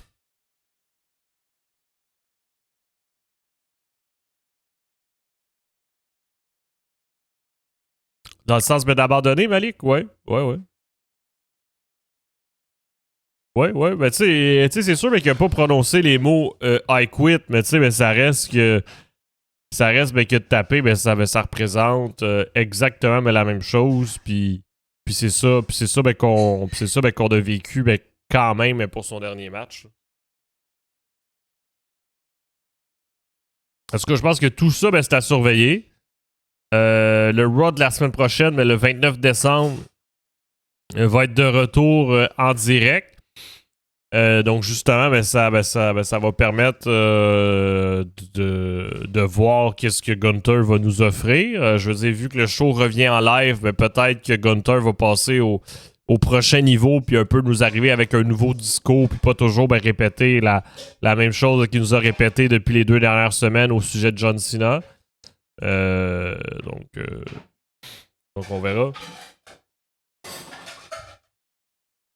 C'est vrai que Malik, que d'ajouter une stipulation I quit, c'est vrai que ça l'aurait, c'est vrai que ça aurait ajouté peut-être un plus, parce que là, ça aurait vraiment encore mis l'emphase sur l'abandon une nouvelle fois, mais ils nous l'ont quand même bien présenté, je trouve, depuis le début du match, même avant le match, nous expliquer que Gunther voulait le faire abandonner la personne qui never give up. Donc je pense que c'était bien aussi.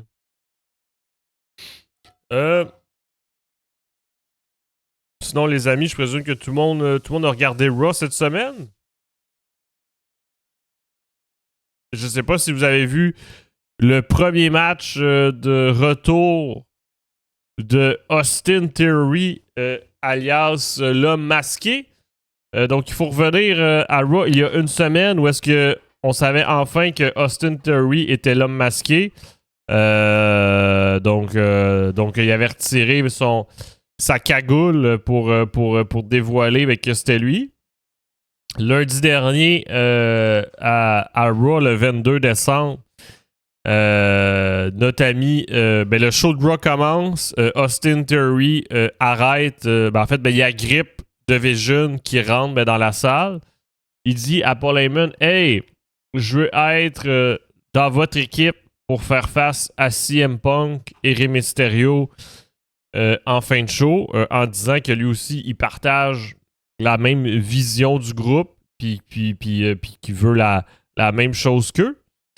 Et là, plus tard dans le show, on voit que Paul Heyman a accepté l'offre et que là, il présente l'offre justement à Bron Breakker et Bronson Reed, comme quoi Austin Theory est dans leur groupe de Vision, puis qu'ils vont voir s'il est capable, oui ou non, justement, de livrer la marchandise. Qu'est-ce que vous avez pensé de ça, les amis? Qu'est-ce que vous avez pensé aussi de ce match-là? Je veux dire, c'est le moment d'en parler. Maintenant, qu'on a vu le dénouement de cette histoire-là avec sa cagoule.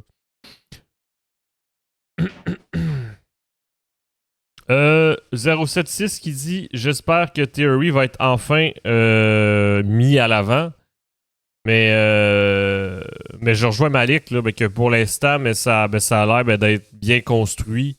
Oui, tu sais, parce que là, on l'a vu. Pour première étape, il a enlevé sa cagoule. Deuxième étape, il rejoint The Vision, mais comme visiblement, c'était prévu depuis le début. En plus, c'est lui qui donne la victoire à son équipe à Raw lundi dernier avec son Curb Stomp sur Rey Mysterio. Donc là, vraiment, c'est officiellement un membre du Vision. Pour la semaine prochaine à Raw, il n'y a rien d'annoncé comme tel, là, mais je pense que ça va être à surveiller. Qu'est-ce qu'il nous réserve là? Malik, est-ce qu'ils arrivent pour reconstituer l'ancien groupe du Messiah pour venger Rollins? Ça, c'est. Tu sais, parce que c'est vrai qu'il y avait des rumeurs comme quoi qu'ils voulaient reconstituer le groupe avec Austin Theory plus Seth Rollins pour les War Games. Finalement, Seth Rollins s'est blessé, comme qu'on a vu. Et là, finalement, Austin Theory revient quand même dans le groupe. Mais ça serait pour venger quoi? Parce que notre ami Seth, ça serait pour venger CM Punk, en fait. Pour venger CM Punk.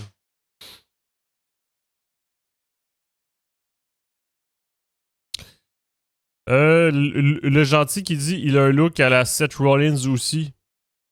C'est vrai, c'est vrai que ses pantalons. C'est vrai que ses pantalons, c'était pas mal ça aussi. Là.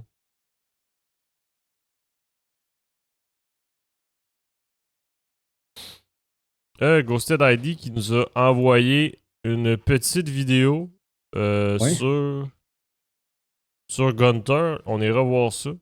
Mais oui, le match d'Austin Theory, est-ce que tu l'as vu lundi, M. Gurta? Tu m'entends, Antoine? Oui. Ouais, désolé. Aujourd'hui, c'est Halloween, j'ai l'impression. C'est pas Noël, avec ce qui arrive sur l'ordi. Oui, théorie avec son nouveau look. C'est vrai, un look un peu plus militaire, entre guillemets. Est-ce que ça va le lancer? J'espère pour lui. Il fait penser un peu à Trent Barreta, Antoine. Toi qui es un expert de la AEW. C'est vrai. J'ai cru que c'était Trent Barreta, là. Je l'avais pas vu, mais c'est vrai. C'est vrai. Ouais. Trent Barreta, à un moment donné, il est arrivé avec la barbe comme ça, les cheveux rasés de près. Donc, donc voilà, mais en tout cas, là, il fait plus sérieux. Vraiment, je le vois. Ah, Malik qui dit il va faire comme Randy Orton avec la famille Wyatt et rejoindre ceux qui l'ont trahi Rollins pour mieux les attaquer ensuite. Ok, je comprends ce que tu voulais dire là, par l'idée de venger Seth Rollins. C'est vrai que ça se pourrait aussi que ça soit une invasion, mais de l'intérieur après ça pour venger Seth. Mais tu sais, je pense pas qu'il va venger Seth Rollins demain matin non plus, parce qu'il faut que Seth Rollins soit prêt à faire son retour aussi un jour. Puis on sait que son retour, théoriquement, c'est encore dans... WrestleMania? C'est ça, c'est environ dans plus ou moins 3 mois. C'est ça que Seth Rollins annonce lui-même. Ouais. Mais c'est pas mal d'un côté. Au moins, ça prépare vraiment bien le terrain.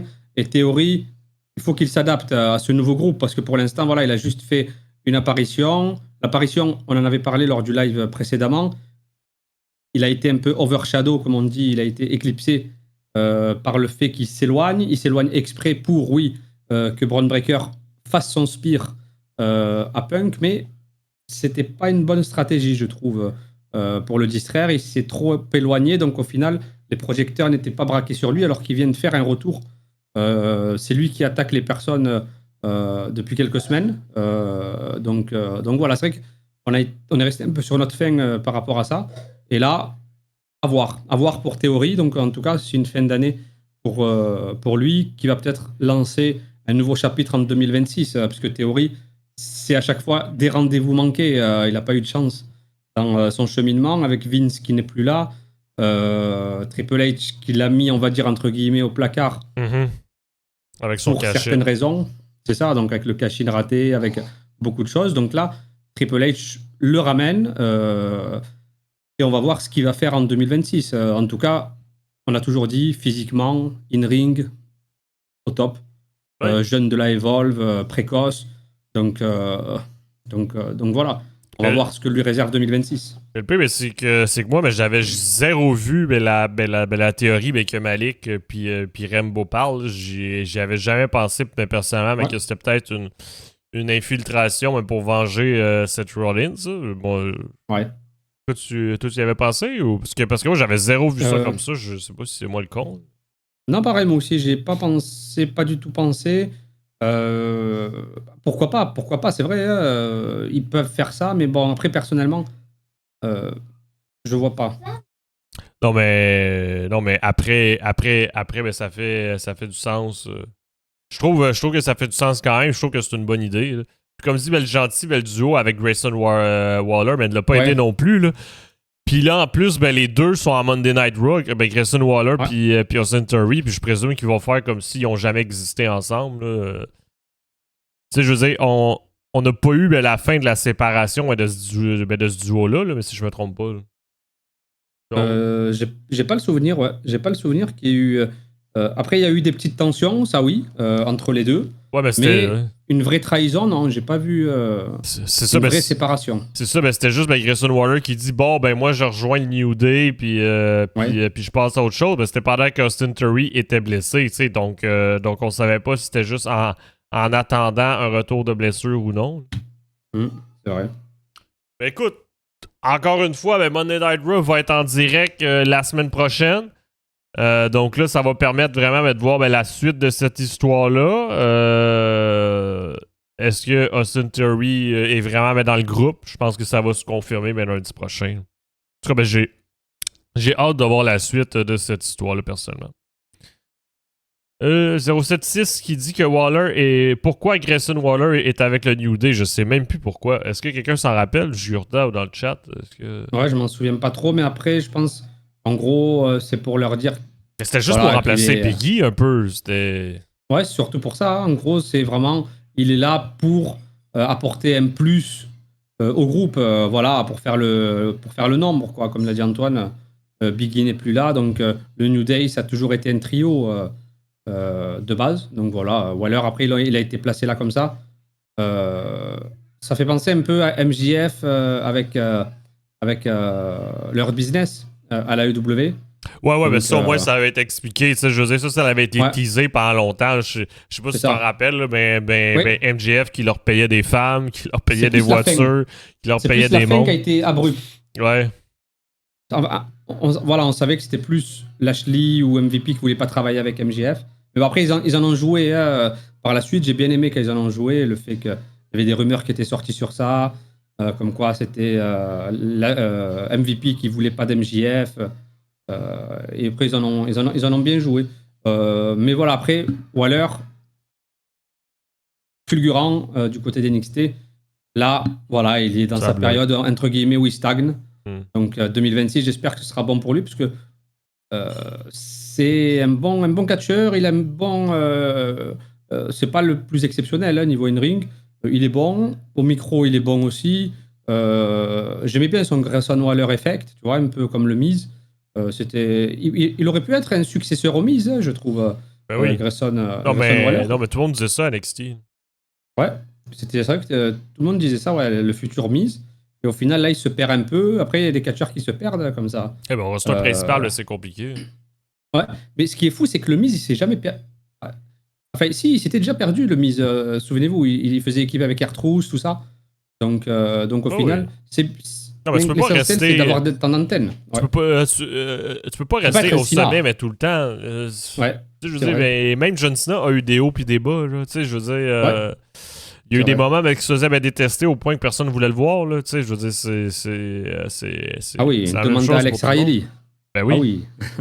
Puis c'est vrai que Malik a raison, mais Grayson Waller, au tout début, Kofi Kingston puis Xavier Woods le regardaient comme une personne qui devait pas être là, mais c'est vrai, puis finalement ils l'ont incorporé, c'est vrai, mais Malik a raison, mais c'est comme ça. Il s'inspire peut-être de la vie du Miz, hein. Le Miz avait été éjecté du vestiaire par un certain CB, carte bancaire, on va l'appeler, CB Chris Benoit. Donc parce qu'il avait mangé des chicken wings sur son cartable, tu vois. Au final, il a laissé des miettes. CB, que je ne nommerai plus, l'a éjecté du vestiaire. Donc voilà. Un vrai Canadien, avait toujours là pour défendre les droits. Hein. Eh oui, il a commencé sa carrière en étant un tapis rouge, et au final, à la fin de sa carrière, il le foule. Il foule le tapis rouge, le Miz. Voilà, c'est bien. Comme quoi, on peut être un tapis rouge durant les débuts, et à la fin, finir sur ce tapis rouge. Voilà.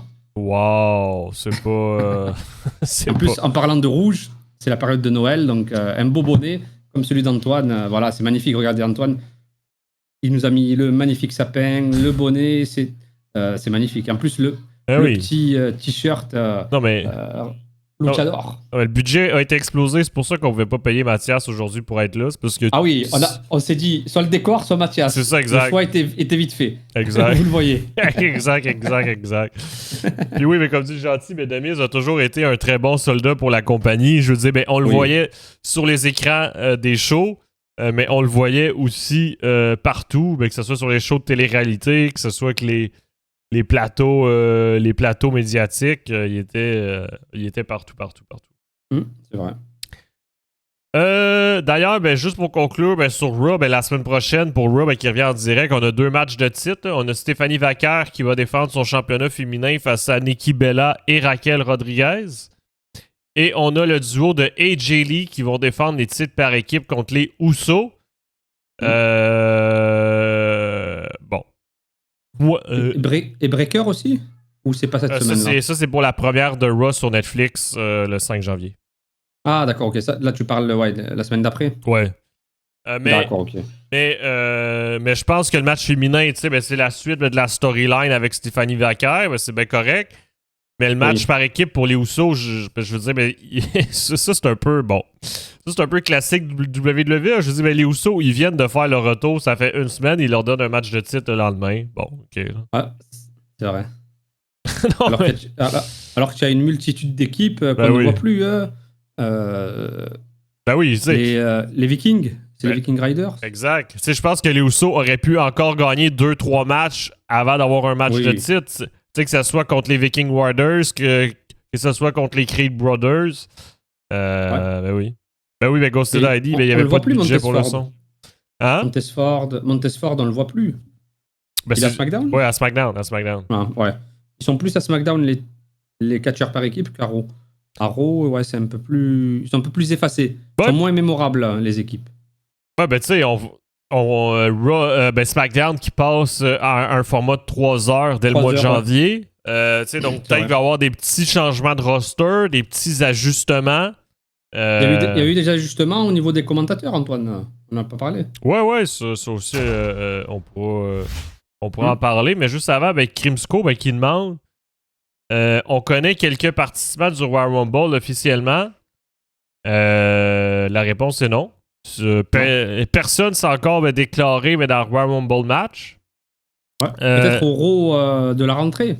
Ouais, ben, c'est ça, tu sais, parce que là, ben, qu'est-ce qu'ils mettent à l'avant? Ben, c'est le Raw de la rentrée le 5 janvier. C'est SmackDown qui revient à 3 heures. Donc là, c'est ça qui est mis à l'avant. Donc je présume que Royal Rumble, ça va décoller après.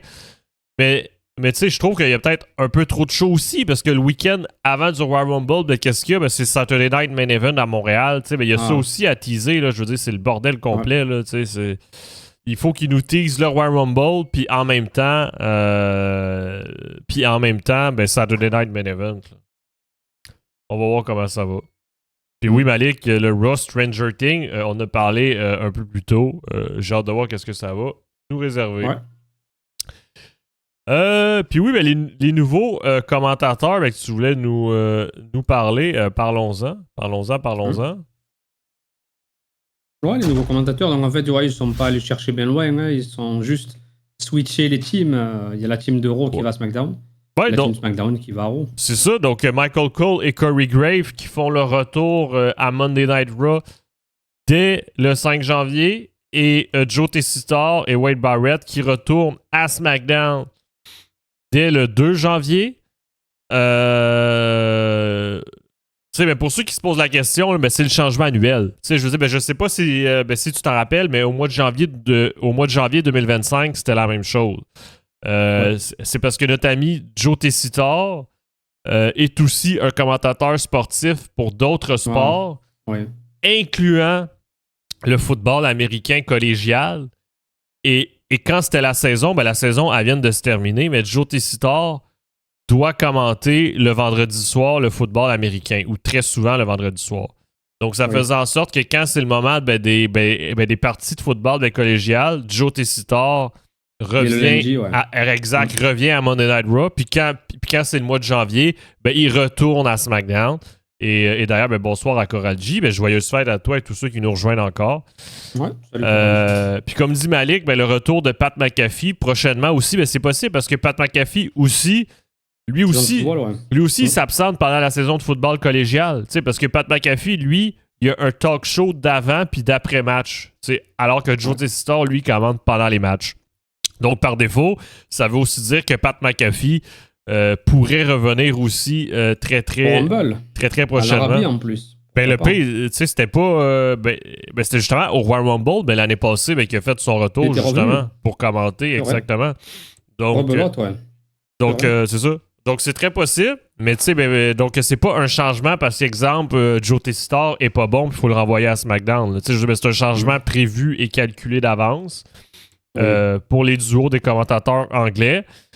Puis du côté français, ça reste comme d'habitude, avec Christophe Ajus et Nadir Mohamedi sur Netflix. Pour ceux qui veulent la version française, la version québécoise avec Pat Laprade et Kevin Raphaël. Eh oui. Vous avez le choix. Toi, c'est quoi ton choix? Allemand. Allemand. Non, mais ton vrai choix. Non, en anglais. Je vais laisser en anglais. Mais après, je vais regarder aussi ce qui se passe du côté québécois et je vais regarder aussi ce qui se passe du côté français parce que il y a deux commentateurs qui ne seront plus ensemble pour ces shows. Logiquement. On ne sait pas encore. Ouais. Ça, c'est une bonne question. Tu sais, tout le monde espère que Philippe Chéreau soit là dans l'aventure Netflix. Ouais. Sincèrement, je sais pas pourquoi personne le dit clair et net. Peut-être qu'il prépare quelque chose, hein, c'est vrai, peut-être. Non, mais je sais, mais que ça soit positif ou négatif, là. Tu sais, je veux dire, je ne comprends pas pourquoi il donne pas la réponse. Tu sais, parce que si c'est positif, ben tant mieux, tout le monde va être content. Puis au moins, on le sait. Puis si c'est négatif, ben au moins, on va arrêter de se faire des faux espoirs en disant que Philippe Chéreau va suivre sur Netflix vu que ça l'arrête sur AB1, tu sais. Ouais, c'est vrai. Ouais, c'est vrai que des fois... Après, peut-être qu'ils sont en cours de négociation. C'est peut-être pour ça qu'ils n'ont pas été clairs, nets et précis, mais vaut mieux le dire. C'est vrai que là, ils ne sont pas... Ils sont pas clairs. Entre guillemets. C'est ça, fait que ça nous laisse présager n'importe quoi. Puis même, ils sont en cours de négociation. Tu sais, comme j'en ai aucune idée, mais même si c'est en cours de négociation, là, je veux dire, ça fait 1 an là, qu'ils le savent là, que ça sera plus diffusé sur AB1. Là. Tu sais, je veux dire, mais ça fait 1 an qu'ils savaient que ça allait se terminer. Là. Je veux dire, je pense que quelque chose aurait pu s'organiser. Là. Mais d'ailleurs, sur AB1, il va y avoir le nouveau programme avec Christophe Ajus et Philippe Chéreau qui vont présenter des moments historiques de la WWE qui vont en parler ensemble. Donc, c'est un peu ça qui va remplacer Raw, SmackDown, NXT. Donc, même si, par exemple, ça s'avère négatif, ils vont rester ensemble sur Simplement 2, justement. Mais Malik, qui dit que Christophe Ajus s'entraîne parce qu'il devra le faire tout seul, à dire Simplement 2. Ouais, c'est vrai qu'il y a cette fameux extrait-là qui a été dit sur les ondes de AB1, mais pendant Raw. Mais même à ça, je sais même pas si c'est un ton de voix ironique ou si c'est son ton de voix réel. Tu vois qu'il en joue. Tu vois qu'il en joue, là. C'est bon. Ouais, c'est vrai. C'est vrai, la manière de... La dernière phrase, c'était ça. Le Simplement 2, qui est sorti là, sur les réseaux. Donc... Tu te dis, il en joue, il pose la question délibérément, tu vois. Et surtout, comme tu l'as dit, son ton de voix qui est un peu... tu vois. Exact. Donc, exact. Mais c'est pour ça, tu sais, parce que même en disant ça, il fait un ton de voix qui semble pencher vers l'ironie, tu sais. Ouais, c'est vrai. Fait que c'est pour ça qu'on dirait qu'ils font exprès de laisser planer quelque chose. Mais on verra. Tu sais, je veux dire, pire des scénarios, on va avoir la réponse le 5 janvier en direct à 2h du matin. Mais quand on va lancer Raw en français, c'est là qu'on va avoir la réponse, là, tu sais. Est-ce que Philippe Chéreau va être là, oui ou non? Je pense que c'est là qu'on va l'avoir. Puis il va falloir regarder le show. Parce que comme dit le gentil, c'est vrai que ça sera plus pareil s'ils sont séparés. Je veux dire, ça fait des années que vous êtes habitués de voir ce même duo de commentateurs-là. Je veux dire, ça fait des années et des années. Mais pour ceux qui sont sur Netflix, avec VPN depuis janvier 2025, vous avez déjà Christophe Ajus et Nadir Mohamedi, un autre duo de commentateurs. Donc oui. Kevin Raphaël et... c'est Pat Laprade, c'est ça? Exact. Ouais. Et non, Malik, ça ne sera pas moi et Jugurta le 5 janvier sur Netflix. Nous autres, on peut être clairs et net.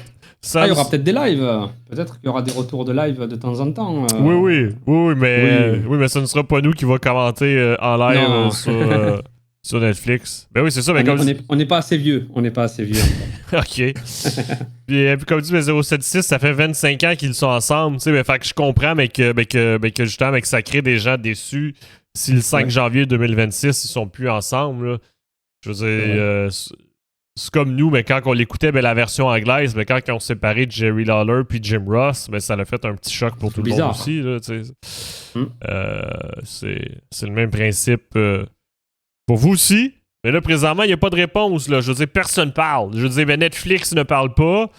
Philippe Chéreau, Christophe Ajus ne parlent pas. Donc, personne ne sait rien. Écoute, je pense qu'ils gardent le suspense. Donc, ça va être à surveiller.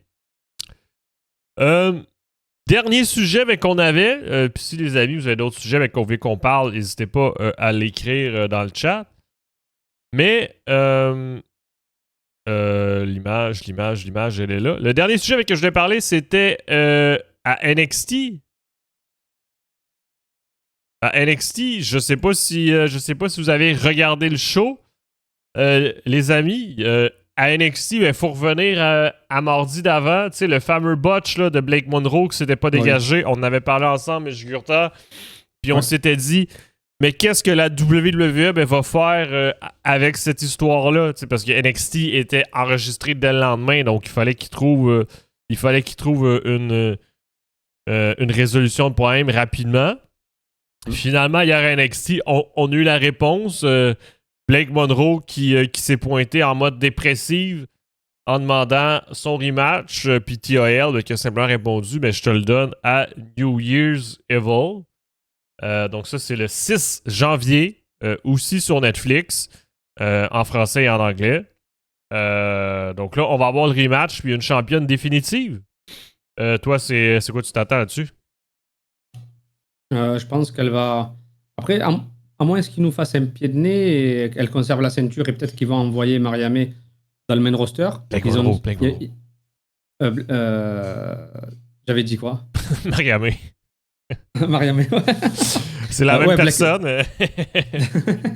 Blake Monroe à Royal Rumble. Peut-être qu'ils vont l'envoyer au Royal Rumble. Ils vont peut-être la faire débuter. Moi, personnellement, je lui redonnerai pas le titre NXT. Je la ferai perdre, là. TAL, c'est peut-être une bonne chose qu'elle ait le titre. Tu vois, c'est un peu la underdog qui a remporté le titre. Et coup du destin, on va dire miracle de Noël, avant Noël. Elle a remporté le titre. Moi, personnellement, je capitaliserai là-dessus. Oui. Je lui laisserai le titre. Et Mariamé,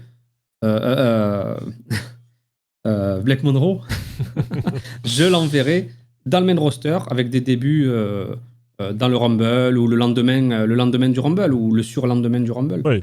Ça serait pas mal. Tu sais, puis je te rejoins parce que je pense que ça serait une double erreur de faire retrouver le titre à Blake Monroe parce que là, ça ferait vraiment en mode TIL ne devait pas être championne, ne mérite pas d'être championne non plus, c'est ça? On efface. On efface puis on recommence comme si rien n'était, tu sais. Donc, je pense aussi que ça serait une erreur monumentale si Blake Monroe retrouve son titre, malgré que, bon, moi personnellement, je préfère voir Blake Monroe championne que TIL. Je veux dire, je sais pas si vous avez vu sa promo hier à NXT mais de TIL, mais c'était un peu gênant. C'était un peu gênant. En même temps, je comprends.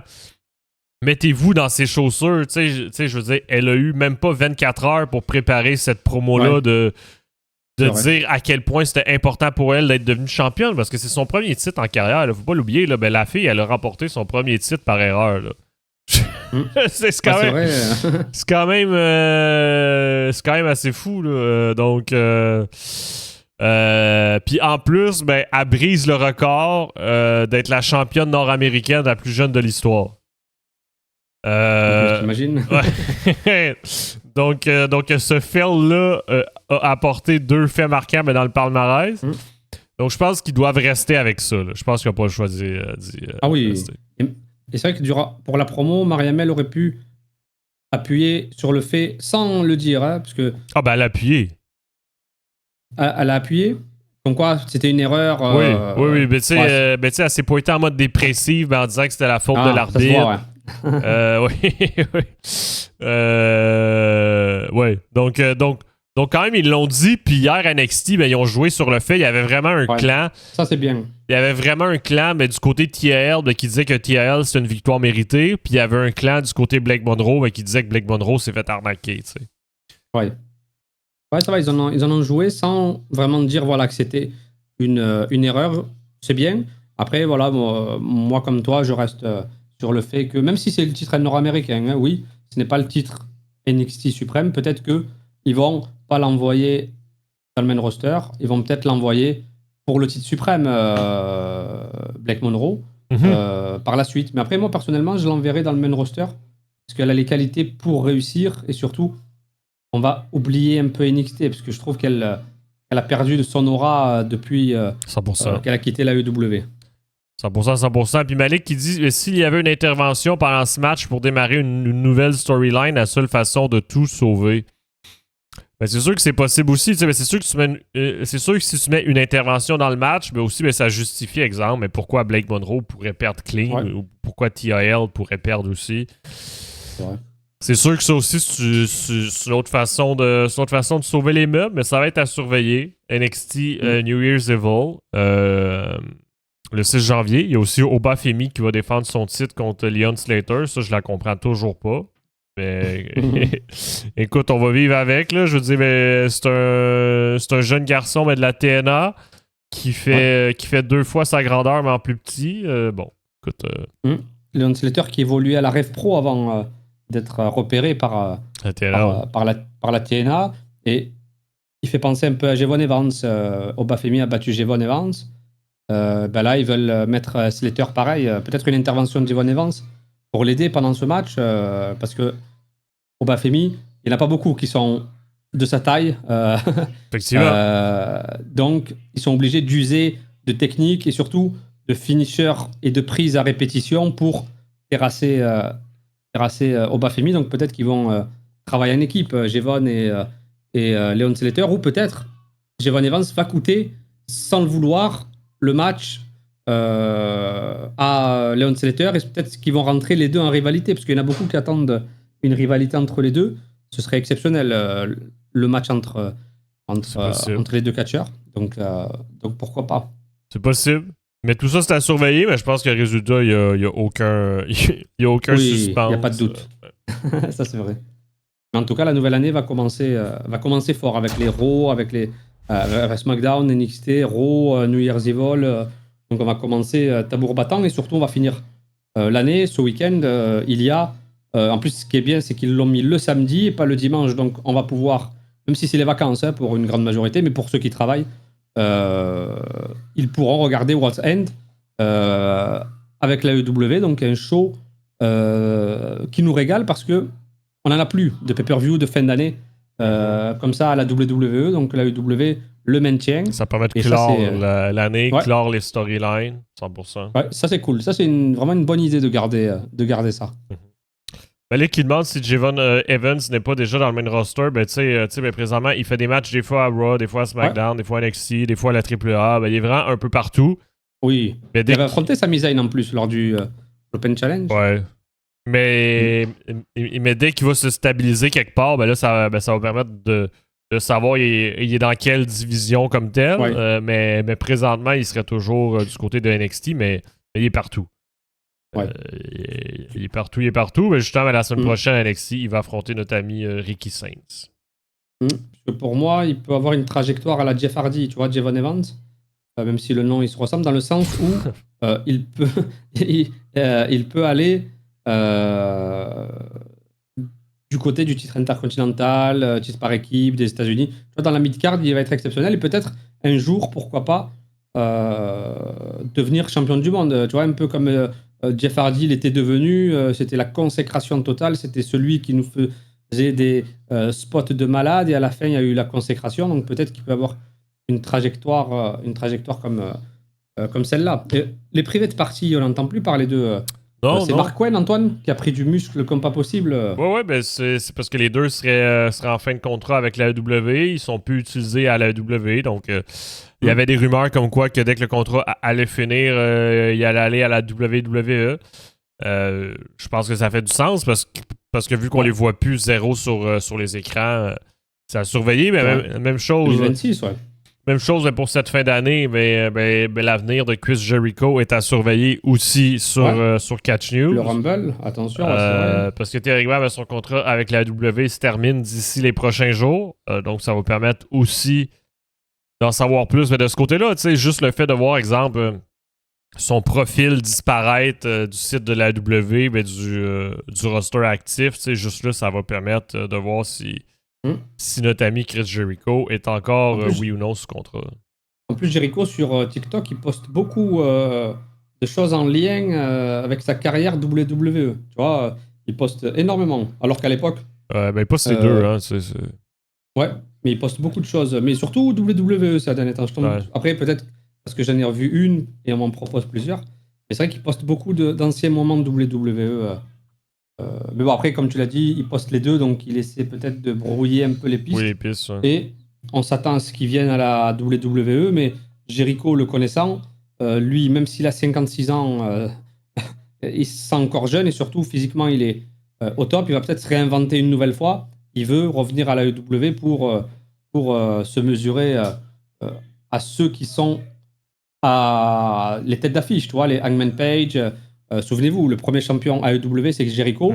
Il avait affronté, à l'époque, un jeune Adam Page qui avait perdu, donc c'est Jericho qui a remporté le titre. Pourquoi pas refaire le rematch avec un Adam Page d'aujourd'hui? Ça pourrait clore cette rivalité, tu vois, entre les deux. Donc, moi, en tout cas, ça me plairait, moi, personnellement. Jericho à l'AEW. Puis comme dit Malik, peut-être qu'il va rentrer numéro 30 mais dans le Royal Rumble match. Mais tout ça, ça va être à surveiller. C'est toutes des possibilités. Donc écoutez, pour nous, ça mettrait fin à ce live spécial temps des fêtes. Encore une fois, joyeux temps des fêtes à tout le monde. Jurta, les amis dans le chat. Ah oui, bonne fête à tous, joyeux Noël à tous. Profitez bien de vos familles, de vos amis, de vous-même aussi. Exact. Si vous êtes seul, voilà, vous n'êtes jamais seul. Profitez de vous-même. Nous sommes là. C'est vrai, profitez de vous-même. Profitez aussi, vous pouvez regarder d'anciens lives à nous sur YouTube, sur Twitch, ou même nous parler sur le Discord. N'hésitez pas à rejoindre le Discord, les amis. On a toujours du temps pour tout le monde. Si vous vous sentez seul en ces périodes de fête, n'hésitez pas. La communauté Catchesque, la communauté Catch News, catch-news.com et .fr pour qui, Antoine? Pour les intimes. Est toujours là et sera toujours là, voilà, pour vous aider, pour discuter. Donc n'hésitez pas, les amis, et profitez à fond du catch et de la vie, bien sûr. Voilà. Exact. Joyeux à tout le monde. Et Gaétan qui demande mais qu'est-ce qu'on mange ce soir? Jurta, tu manges des pâtes. Des pâtes, c'est vrai, des tagliatelles. Jurta mange des pâtes H24.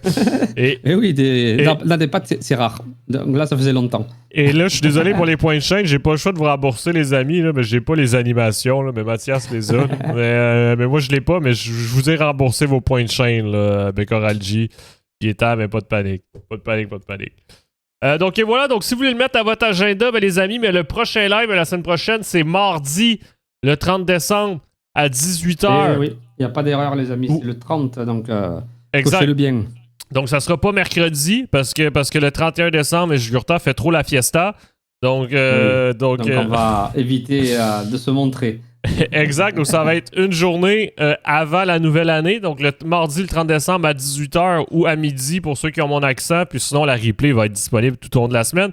Donc, on va faire un retour sur l'actualité et l'année 2025 à travers la WWE, les meilleurs moments de l'année, etc. On va en parler tous ensemble. Donc, c'est ça qui est ça. Mais Jurta, un mot de la fin? Une nouvelle année qui s'écoule. Elle n'a pas encore pris fin, hein, comme l'a dit Antoine. La semaine prochaine, on fera une petite rétrospective sur l'année qui s'est écoulée. Donc, profitez bien des fêtes. Et on se retrouvera la semaine prochaine avant de se retrouver l'année prochaine. Donc voilà. En tout cas, les années passent de plus en plus vite. On vieillit. Et voilà, profitons-en. Ouais, il n'y a plus de saison, il fait froid. Heureusement que le chauffage fonctionne bien. Sinon, j'aurais très très froid. Bon, bref, on va arrêter là, sinon Et on oui, est reparti.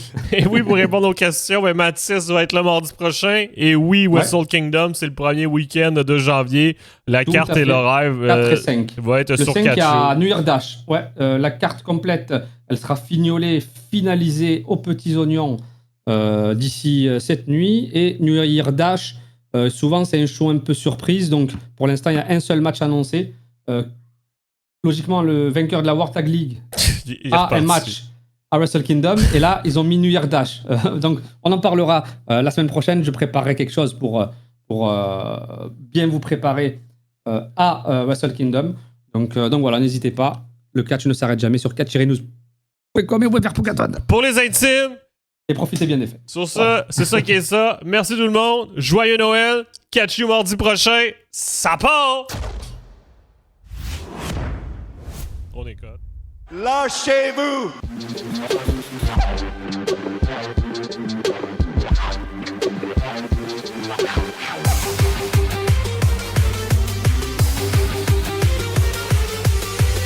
Let me talk to you!